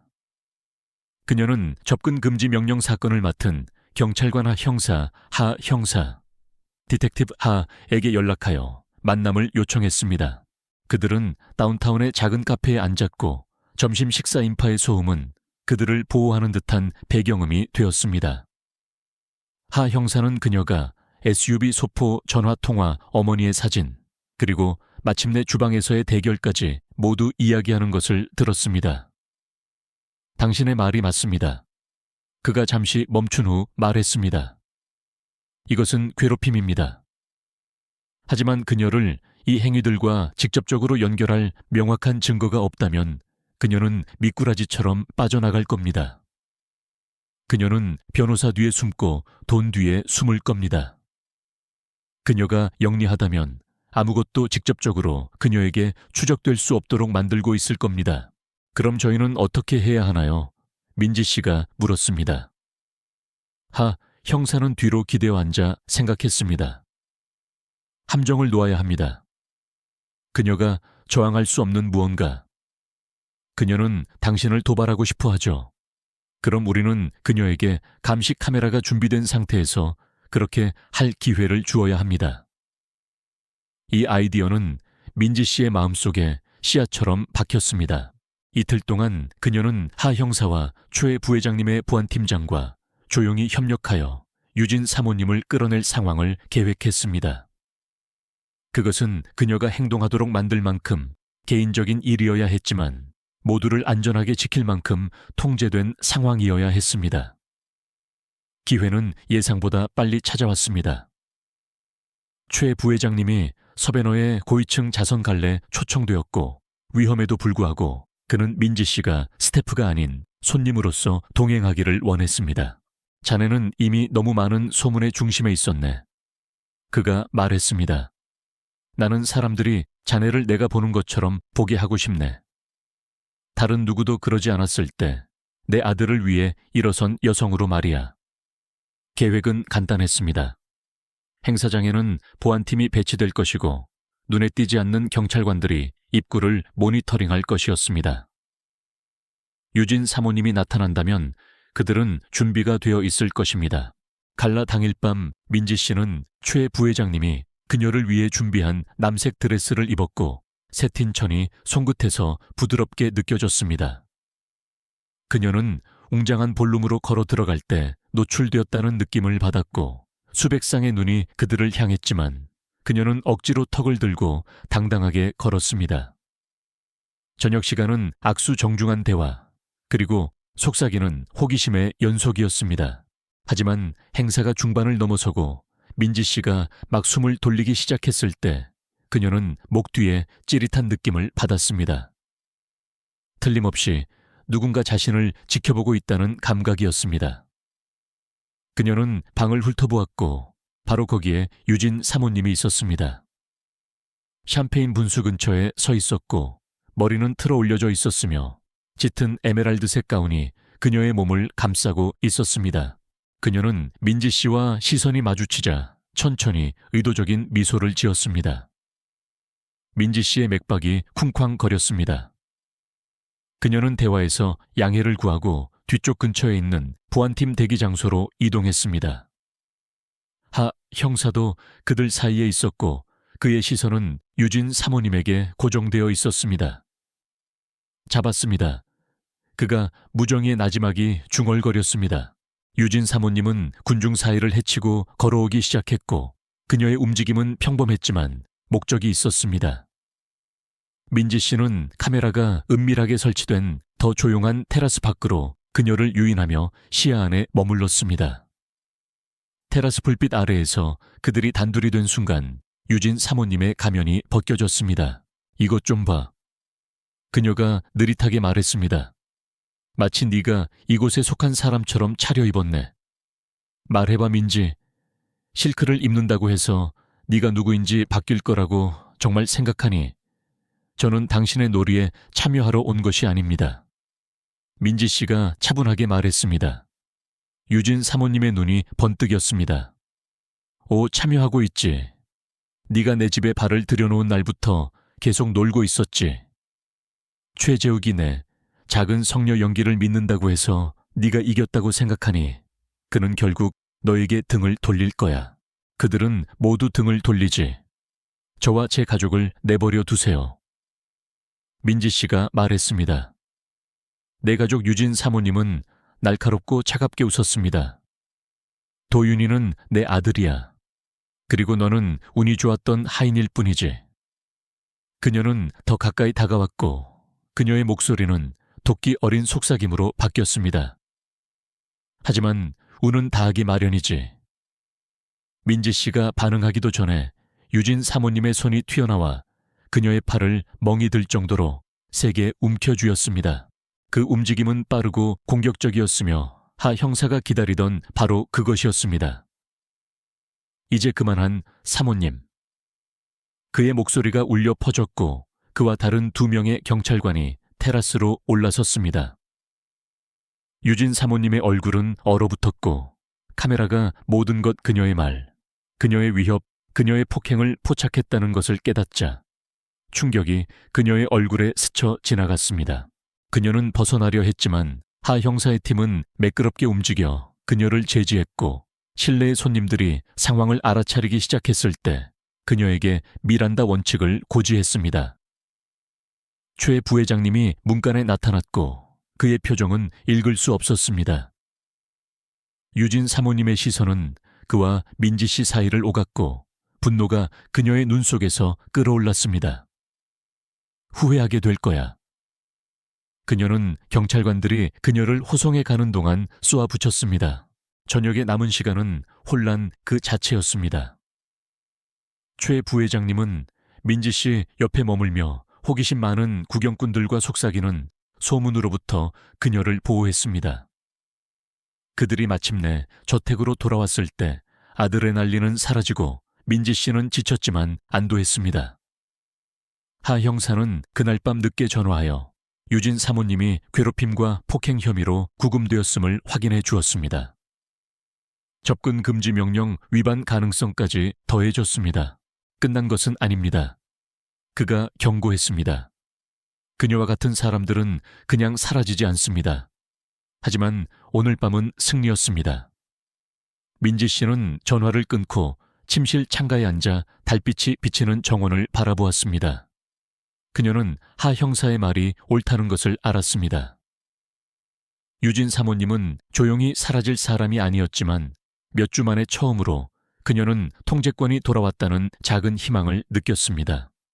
그녀는 그녀와 공개적으로 자신의 방식으로 맞섰고 유진 사모님은 발판을 잃었습니다. 전쟁은 끝나지 않았습니다. 하지만 이 전투는 그녀의 것이었고 그녀는 한 번에 한 걸음씩 계속 이길 작정이었습니다. 민지 씨는 다음 날 아침 갤러리아 테라스에서의 모든 순간 한유진 사모님의 눈빛에 비친 날카로운 섬광 그녀의 목소리가 뱉어낸 모든 모욕 그리고 수갑이 채워지는 만족스러운 소리까지 머릿속에서 되풀이하며 잠에서 깨어났습니다. 형사의 경고는 여전히 귓가에 울리고 있었습니다. 그녀와 같은 사람들은 그냥 사라지지 않습니다. 아래층은 평소와 달리 고요했습니다. 최재욱 부회장님은 집무실에서 전화 회의 중이었고 그의 목소리는 낮았지만 단호했습니다. 최도윤 도련님은 유모와 함께 놀이방에 있었고 희미한 웃음소리가 복도 아래로 들려왔습니다. 민지 씨는 생각이 한 곳에 맴도는 동안에도 몸은 자동 조종 장치처럼 아침 업무를 처리했습니다. 유진 사모님은 예측 불가능했고 하룻밤의 구금으로는 그녀를 오랫동안 막을 수 없을 것이었습니다. 오전 중반 초에 부회장님이 민지 씨가 차를 준비하고 있는 주방으로 들어섰습니다. 그는 잠시 그녀를 살피더니 말했습니다. 유진이 보석으로 풀려났네. 그 말은 주먹처럼 가슴에 꽂혔습니다. 벌써요? 민지 씨가 물었습니다. 풀려났고 최 부회장님이 말을 잘랐습니다. 그녀는 만족하지 않아. 그녀의 변호사들은 이미 혐의에 대해 방역하고 있고 나는 그녀가 이 모든 것을 마녀사냥으로 몰아갈 것이라는데 의심의 여지가 없네. 민지 씨는 찻잔을 조심스럽게 내려놓았고 손이 떨리는 것을 억눌렀습니다. 그것이 저희에게 무엇을 의미합니까?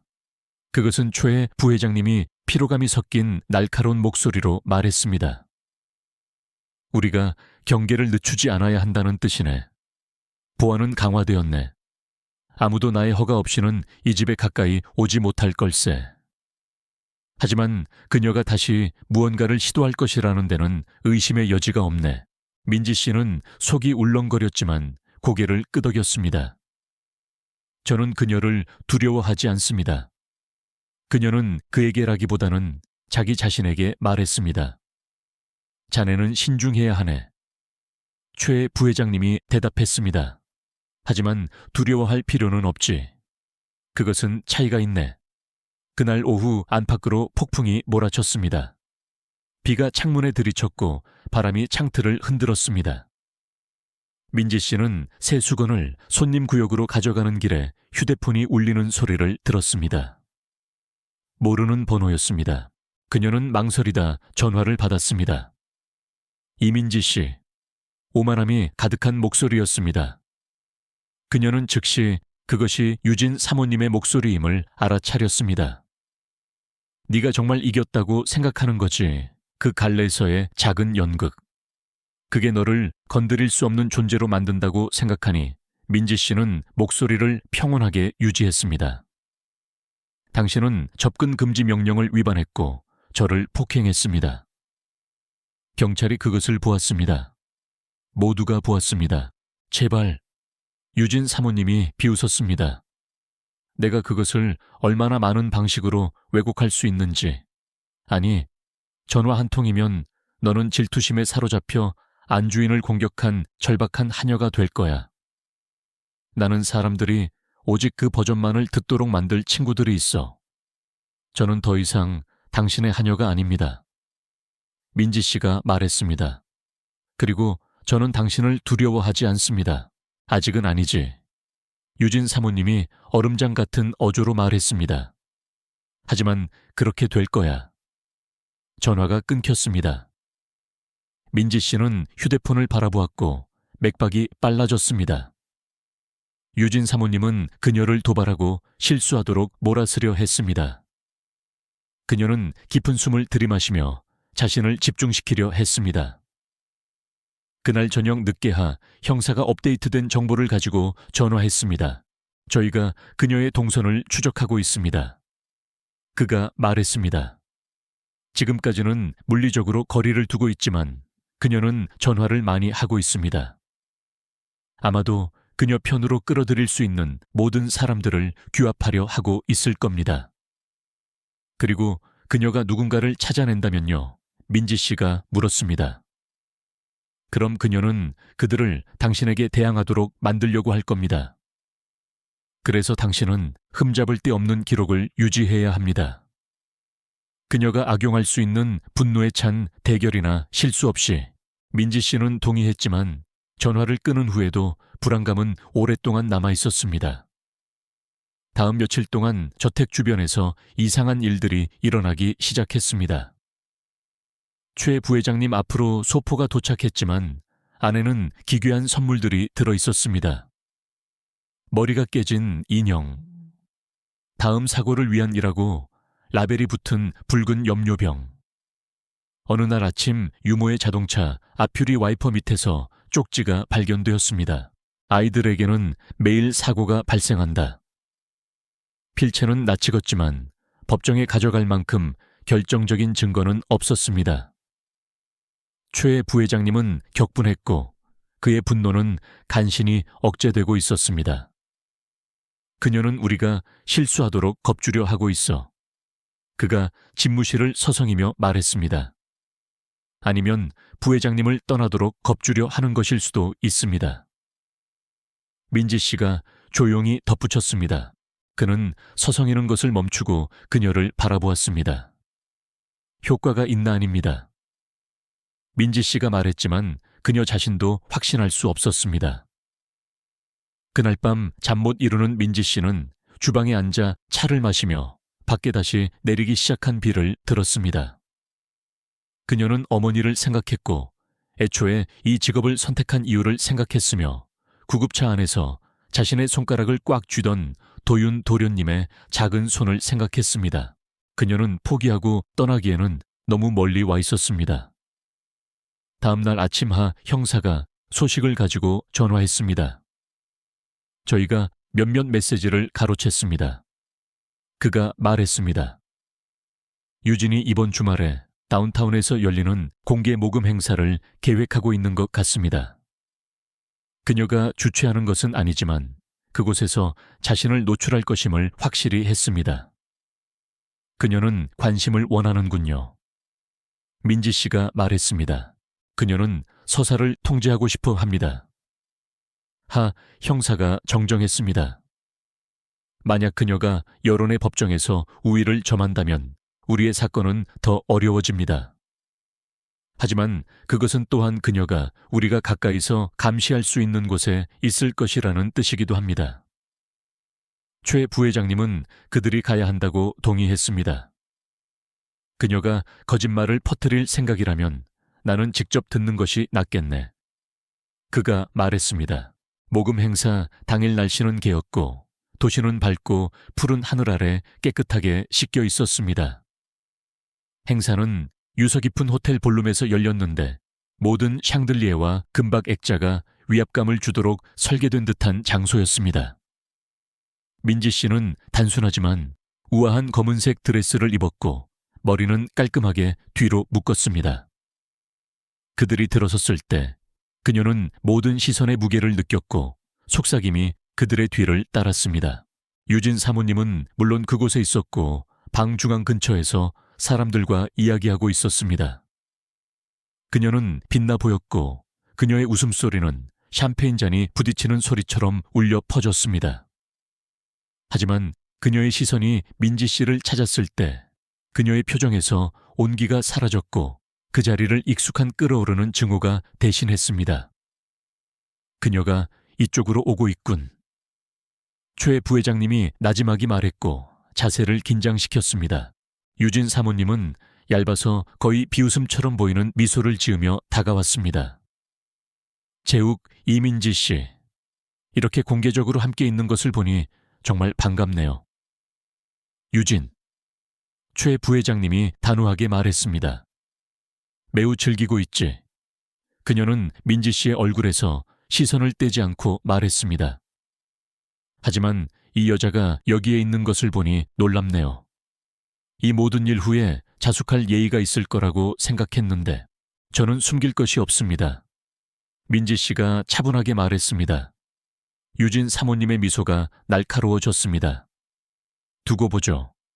그녀는 떠나려는 듯 몸을 돌렸지만 다시 피벗하며 주변 손님들이 들을 수 있을 만큼 큰 소리로 말했습니다.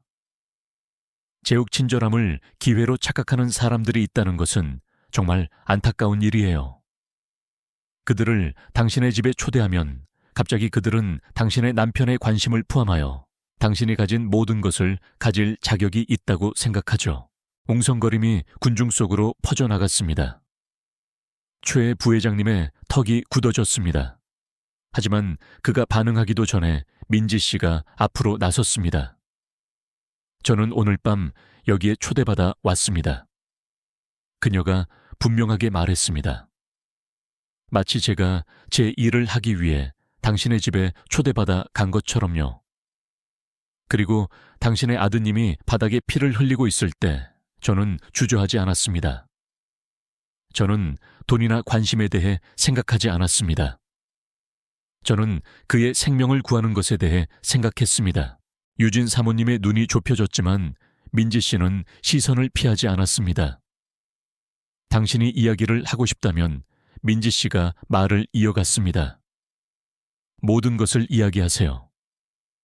주사기에 대해, 쟁반에 대해, 그리고 경찰 구급대원 병원 직원 모두가 당신의 상태가 어땠는지 보았다는 사실에 대해 이야기하세요. 방은 침묵에 빠졌습니다. 민지 씨의 말의 무게가 공중에 매달렸습니다. 유진 사모님의 미소가 아주 살짝 흔들렸습니다. 그러더니 그녀는 몸을 돌려 걸어갔고 군중은 파도처럼 그녀를 위해 길을 열었습니다. 최 부회장님은 민지 씨를 흘끗 보았고 그의 눈에는 자부심이 스쳐 지나갔습니다. 자네가 나보다 훨씬 더 잘 대처했네. 그가 나지막이 말했습니다. 하지만 민지 씨는 이것이 끝이 아님을 알았습니다. 유진 사모님은 지금 후퇴하고 있었지만 다음 수를 계획하기 위해서일 뿐이었습니다. 이것은 지구력 싸움이었고 그녀는 그녀보다 오래 버틸 작정이었습니다. 민지 씨는 다음 날 아침 동이 트기 전에 깨어났고 몸은 밤새도록 공격이 오지 않았는데도 긴장하고 있는 듯 했습니다. 갈라 행사에서의 대결은 여전히 그녀의 머릿속에서 재생되었고 한유진 사모님의 모든 노려봄, 모든 속삭임, 모든 분노의 번뜩임이 그녀의 기억에 새겨져 있었습니다. 진실은 이제 도시의 상류층 귀에까지 전해졌지만 유진 사모님은 수치심에 움츠러들고 사라질 유형의 사람이 아니었습니다. 그녀는 다시 무장할 유형의 사람이었습니다. 최재욱 부회장님은 이미 주방에서 진한 블랙커피를 마시며 휴대폰으로 메시지를 훑어보고 있었습니다. 그가 민지 씨가 들어서자 고개를 들었습니다. 유진이 바쁘게 움직이고 있네. 그는 서론 없이 말했습니다. 그녀는 소셜미디어에서 강하게 밀어붙이고 있어. 자네를 거짓말쟁이 조작자라고 부르고 자네가 관심을 끌기 위해 모든 것을 조작했다고 주장하더군. 민지 씨의 배가 조여왔습니다. 그리고 사람들은 그녀를 믿나요? 일부는 믿지. 최 부회장님이 인정했습니다. 다른 일부는 확신하지 못하고. 하지만 그 불확실성이 정확히 그녀가 원하는 것이네. 그는 휴대폰을 내려놓고 앞으로 몸을 숙였습니다. 하 형사는 우리가 그녀에게 앞서 나가야 한다고 생각하네. 단지 반응하는 것이 아니라 스스로 서사를 통제해야 한다고. 어떻게요? 민지 씨가 물었습니다. 그녀가 자신의 이야기 속에 진실을 묻어버리기 전에 사람들에게 확실하고 반박할 수 없는 사실을 보여줌으로써. 그날 아침 늦게하 형사가 최 부회장님의 서재에 합류하여 계획을 펼쳤습니다. 유진 사모님은 모호함 속에서 번성합니다. 그가 말했습니다. 우리는 확실하고 반박할 수 없는 증거 병원 기록, 목격자 진술 보완 기록으로 그녀를 대적합니다. 우리는 그것을 하나의 완벽한 패키지로 모으고 협박에 굴복하지 않을 기자들의 올바른 손에 넘겨야 합니다. 민지 씨는 미간을 찌푸렸습니다. 그리고 그녀가 그들의 신뢰성을 훼손하려고 한다면요. 그럼 그녀는 의사, 간호사, 그리고 경찰의 신뢰성을 공격해야 합니다. 형사가 말했습니다. 그녀의 변호사조차도 그것이 패배하는 게임이라는 것을 그녀에게 말해줄 겁니다. 다음 이틀 동안 저택은 조용한 작전실로 변했습니다.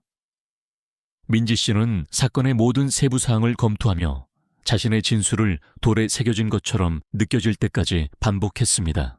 하 형사는 병원 직원들을 만났고 공식 보고서를 회수했습니다. 최 부회장님은 그에게 빚진 지인들에게 압력을 가하며 자신의 영향력을 이용했습니다. 사흘째 밤이 되자 그들은 아이 방에서 무슨 일이 일어났는지에 대한 어떤 의심도 산산조각 낼 수 있는 서류철을 완성했습니다. 하지만 유진 사모님이 먼저 공격했습니다.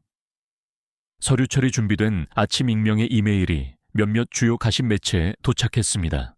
그것은 민지 씨가 학대를 조작한 전력이 있고 절도와 조작 혐의로 여러 가정에서 해고되었다고 주장했습니다. 이메일에는 경찰 기록처럼 보이는 것까지 포함되어 있었지만 하 형사가 검토한 결과 조잡하게 위조된 흔적을 발견했습니다. 그녀가 필사적으로 변하고 있습니다. 하 형사가 말했지만 민지 씨는 그 비난에 상처를 받았습니다. 거짓말은 퍼뜨리기 쉬웠고 진실은 항상 그 뒤를 절뚝이며 따라오는 것 같았습니다. 그날 오후 초의 부회장님은 전화를 걸었습니다. 내일 공개할 걸세. 그가 민지 씨에게 말했습니다. 병원 앞에서 기자회견을 할 거야. 형사가 증거를 제시하고 자네와 내가 함께 설 것이네. 그것이 저를 더 큰 표적으로 만들지 않을까요? 민지 씨가 물었습니다. 자네는 이미 표적이네. 최 부회장님이 간단히 말했습니다. 하지만 이렇게 하면 자네는 혼자 서 있지 않을 걸세. 기자회견 당일 공기는 가을의 첫 추위로 날카로웠습니다. 기자들은 성 스테판 병원 밖에 모여들었고 카메라가 준비되었으며 마이크가 삐죽 솟아 있었습니다. 민지 씨는 최 부회장님과 하 형사 사이에 서 있었고 그녀의 맥박 소리가 귓게 크게 울렸습니다. 하 형사는 침착하고 정확한 목소리로 타임라인을 설명하기 시작했습니다. 그는 의료보고서에 발췌문 구급대원의 진술, 그리고 그날 유진 사모님을 보았던 간호사들의 증언을 읽었습니다. 그리고 최 부회장님이 앞으로 나섰습니다. 이 여성은 그는 민지 씨를 가리키며 말했습니다.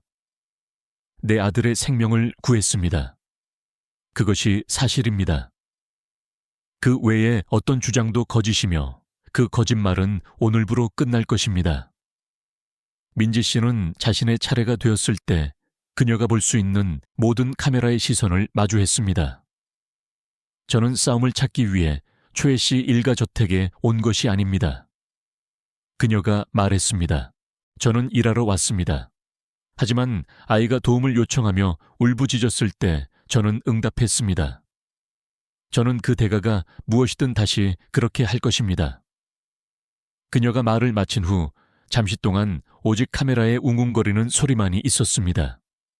그리고 나서 질문이 시작되었고 날카롭고 겹쳐졌습니다. 형사가 대부분의 질문에 대답하며 초점을 다시 증거로 돌렸습니다. 하지만 민지 씨는 진짜 대답은 이 순간이 아니라 진실이 유진 사모님의 거짓말의 거미줄을 깎아내기 시작할 앞으로의 날들에 올 것임을 알았습니다. 그날 밤 저택으로 돌아왔을 때 분위기는 몇 주 만에 가장 가벼웠습니다. 최 부회장님은 저녁 식사 내내 희미한 미소를 지을 수 있었습니다. 하지만 민지 씨가 막 숨을 돌리려고 했을 때 전화가 울렸습니다. 형사였습니다. 두 분 모두 이것을 들어야 합니다. 그의 목소리는 긴장되어 있었습니다. 유진이 다시 움직이고 있습니다. 그녀는 사설 탐정을 만나고 있는 것이 포착되었습니다. 깊이 파고들고 더럽게 노는 것으로 평판이 난 사람입니다. 그녀가 그에게 돈을 주고 있다면 하 형사가 말했습니다. 그녀는 민지 씨, 당신에게 대항하여 사용할 수 있는 무언가를 찾고 있는 것입니다.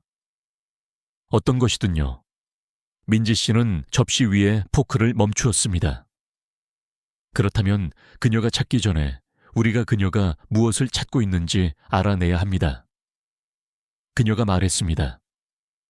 최 부회장님의 시선이 그녀와 마주쳤고 말 없는 동의가 그들 사이를 오갔습니다. 이것은 끝난 것이 아니었습니다.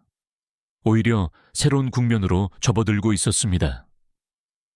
유진 사모님이 과거를 공격하는 것만이 아니라 미래를 독살하려 할 것이었습니다. 나중에 자신의 방에서 깨어누워 민지 씨는 유진 사모님이 파고들 수 있는 자신의 삶의 모든 세부사항을 생각했습니다. 어머니의 병 보육시설에서의 어린 시절 생존을 위해 했던 일들. 그 어떤 것도 수치스러운 것은 아니었습니다. 하지만 유진 사모님의 손에서는 진실조차도 무기로 왜곡될 수 있었습니다. 민지 씨는 턱을 굳게 다물었습니다. 그녀가 찾아보도록 내버려 두세요. 그녀가 파헤치도록 내버려 두세요. 그녀가 굴복하기를 거부한다면 유진 사모님이 밝혀낼 수 있는 어떤 것도 그녀를 무너뜨릴 수 없을 것입니다. 밖에서는 바람이 거세졌고 창문의 나뭇가지들을 흔들었습니다. 폭풍은 끝나지 않았습니다. 그것은 단지 또 다른 공격을 위해 다시 돌고 있을 뿐이었고 민지 씨는 그것을 정면으로 맞설 준비가 되어 있었습니다. 민지 씨는 다음 날 아침 부자연스러울 정도로 고요한 정적 속에서 잠에서 깨어났습니다. 마치 온 집안이 숨을 참고 있는 듯한 느낌이었습니다. 그녀는 서둘러 옷을 입고 아래층으로 향했습니다. 아침 식사 테이블에는 최재욱 부회장님이나 주방에서 부산하게 움직이는 김 아주머니 대신 햇살이 광택이 나는 마루 위에 고여 있었고 말로 표현할 수 없는 무거운 공기가 감돌았습니다. 그녀는 최 부회장님을 서재에서 발견했습니다. 그는 전화기를 귀에 대고 있었고 누군가 혹은 무언가가 그의 인내심의 한계를 시험하고 있을 때 짓는 표정을 짓고 있었습니다. 그가 전화를 끊고 고개를 들었습니다. 한유진 사모님이 고용한 사설 탐정이 마을 곳곳을 돌아다니며 질문을 하고 있네. 그는 서론 없이 말했습니다. 아이방 사건에 대해서가 아니라 자네에 대해서 말이야. 민지 씨의 맥박이 빨라졌습니다. 어떤 종류의 질문인가요? 자네의 이전 직장 함께 살았던 사람들, 심지어 자네 어머니의 병력까지도. 그는 스캔들로 포장할 수 있는 어떤 것이든 찾고 있네. 그녀는 천천히 숨을 내쉬었습니다. 그리고 사람들이 이야기하고 있나요? 최 부회장님이 말했습니다. 일부는 그렇지. 대부분은 그저 떠나라고 말하지만 충분한 사람들이 작은 조각들, 즉 반쪽짜리 진실들을 주었네. 그것들을 엮어서 추악한 것으로 만들 수 있는 추측들을 말이야. 최 부회장님의 눈빛이 굳어졌습니다. 우리는 그가 더 멀리 가기 전에 그의 무릎을 꺾을 것이네. 그날 오후 하 형사가 서재에 합류했습니다. 그는 서류철을 민지 씨에게 건넸습니다. 안에는 그녀의 고용 이력 추천서, 지역사회봉사 기록 등 깨끗하고 검증된 문서들이 들어있었습니다. 만약 그가 당신을 수상한 과거를 가진 떠돌이로 몰아가려고 한다면 우리는 이것을 공개할 겁니다. 하 형사가 말했습니다.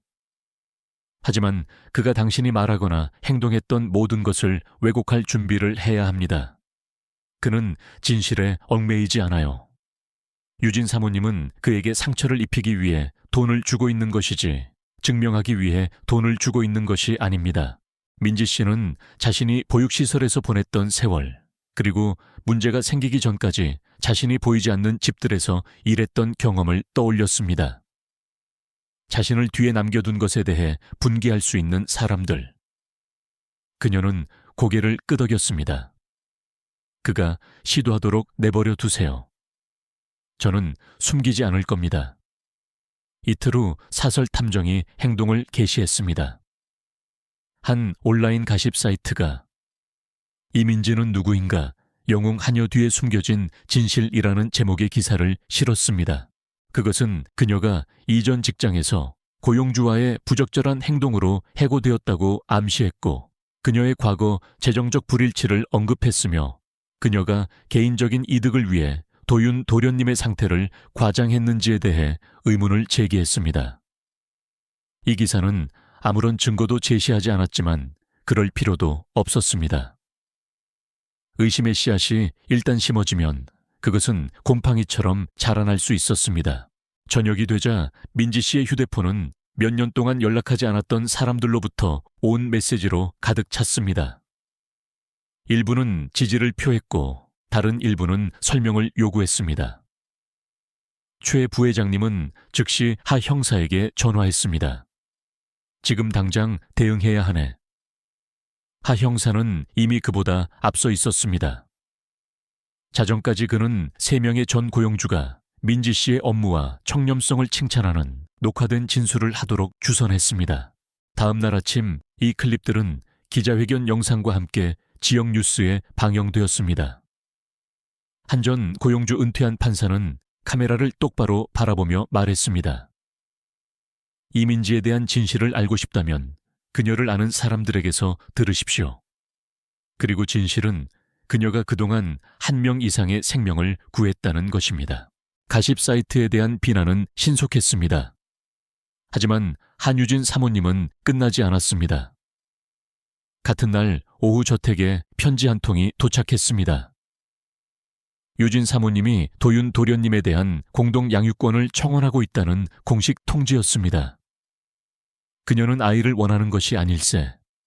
최 부회장님이 침울하게 통지서를 읽으며 말했습니다. 그녀는 협상수단을 원하는 것이지. 하 형사는 의자에 기대어 앉았습니다. 그녀는 이 일을 가정법원에서 질질 끌고 부회장님에게 법적 비용을 소모시키고 합의를 강요하려 하고 있습니다. 민지 씨는 차가운 공포를 느꼈습니다. 그녀가 이길 수 있나요? 증거가 유지되는 한은 아닙니다. 하 형사가 말했습니다. 하지만 그녀는 그것이 유지되지 않도록 싸울 겁니다. 다음 며칠 동안 유진 사모님의 전술은 더욱 격화되었습니다. 익명의 제보가 아동보호국에 접수되어 저택에 불시 방문이 이루어졌습니다. 타블로이드 사진 작가가 대문 밖에서 숨어 있다가 붙잡혔습니다. 누군가 민지 씨의 이메일을 해킹하여 최 부회장님의 사업 파트너들에게 선동적인 메시지를 보냈습니다. 매번 하 형사는 기록을 제시하고 해킹을 추적하고 불만을 제기하며 방역했습니다. 하지만 끊임없는 포위 공격은 모두를 지치게 했습니다. 어느 날 저녁 그의 변호사들과의 특히 긴장된 통화 후 최 부회장님은 민지 씨가 주방에서 조용히 설거지를 하고 있는 것을 발견했습니다. 그는 카운터에 기대었습니다. 이 모든 일 이전에 나는 전쟁이 이사회실이나 법정에서 이기는 것이라고 생각했었네. 하지만 어떤 싸움은 서로 눈을 돌리기를 거부하는 두 사람 사이의 공간에서 벌어진다는 것을 알게 되었지. 민지 씨는 그를 힐끗 보았습니다. 그리고 어떤 싸움은 당신이 누구인지와 그들이 당신이 누구라고 말하는지 사이의 공간에서 벌어집니다. 그는 짧고 유머 없는 웃음을 터뜨렸습니다. 자네가 나보다 이 일에 더 능숙하군. 돌파구는 예상치 않게 찾아왔습니다. 성 스테판 병원의 한 간호사가 하 형사에게 전화하여 구급대원 중 한 명이 바디 카메라를 착용하고 있었다는 것을 기억해냈다고 말했습니다. 하 형사는 그를 추적했고 48시간 이내에 그들은 영상을 확보했습니다. 민지 씨가 도윤 도련님을 안고 있는 모습, 유진 사모님이 불안정하게 흔들리는 모습, 그리고 주사기가 카펫 위에 선명하게 보이는 모습. 그것은 그들이 필요했던 결정적인 증거였습니다. 다음 주 하 형사는 법원에 그 영상을 증거로 제출하는 동의서를 제출했습니다. 유진 사모님의 변호사들은 사생활 침해를 주장하며 반대했지만 판사는 이를 허용했습니다. 법정에서 영상이 재생되었을 때 침묵은 절대적이었습니다. 심지어 유진 사모님의 표정조차 흔들렸습니다. 그 후 법원 밖에서 기자들이 몰려들었습니다. 최 부회장님은 카메라를 위해서가 아니라 조용한 인정의 표시로 민지 씨의 어깨에 팔을 둘렀습니다. 끝났네? 그가 말했습니다. 하지만 민지 씨는 고개를 저었습니다. 도윤 도련님을 더 이상 해칠 수 없을 때 끝난 것입니다. 그날 밤 유진 사모님의 변호사가 전화를 걸어 합의를 제안했습니다. 그녀는 양육권 청원을 취하하고 최재욱 부회장님이 민지 씨를 포함하여 추가적인 법적 조치를 취하지 않는 데 동의하면 샬스턴을 떠날 것이었습니다. 최 부회장님은 그녀가 민지 씨의 이름까지 포함된 비방금지 계약서에 서명한다는 조건으로 이를 수락했습니다. 서류가 서명되자 유진 사모님은 48시간 이내에 사라졌습니다. 그녀가 없는 집은 다르게 느껴졌습니다. 더 가볍고 더 조용해졌습니다. 비록 그녀의 잔혹함의 메아리는 남아있었지만 말입니다. 어느 날 오후 민지 씨가 아이 방을 걸을 때 도윤 도련님이 활짝 웃으며 그녀에게 아장아장 걸어왔습니다. 그녀는 아이를 안아 올렸고 그의 작은 심장이 자신의 가슴에 꾸준히 뛰는 것을 느꼈습니다. 우리가 해냈어. 그녀가 속삭였습니다. 최 부회장님이 문간에 서서 지켜보고 있었습니다. 자네가 그를 구했네. 그가 나지막이 말했습니다. 민지 씨는 그의 시선을 마주했습니다. 저희가 구했습니다. 그리고 저희는 계속 그렇게 할 것입니다. 전쟁은 끝났지만 민지 씨는 싸움은 언제든 다시 돌아올 수 있다는 것을 알고 있었습니다. 그럼에도 불구하고 몇 달 만에 처음으로 그녀는 평화를 믿었고 일단 해방된 진실은 스스로 설 수 있다는 가능성을 믿었습니다. 그리고 지금은 그것으로 충분했습니다.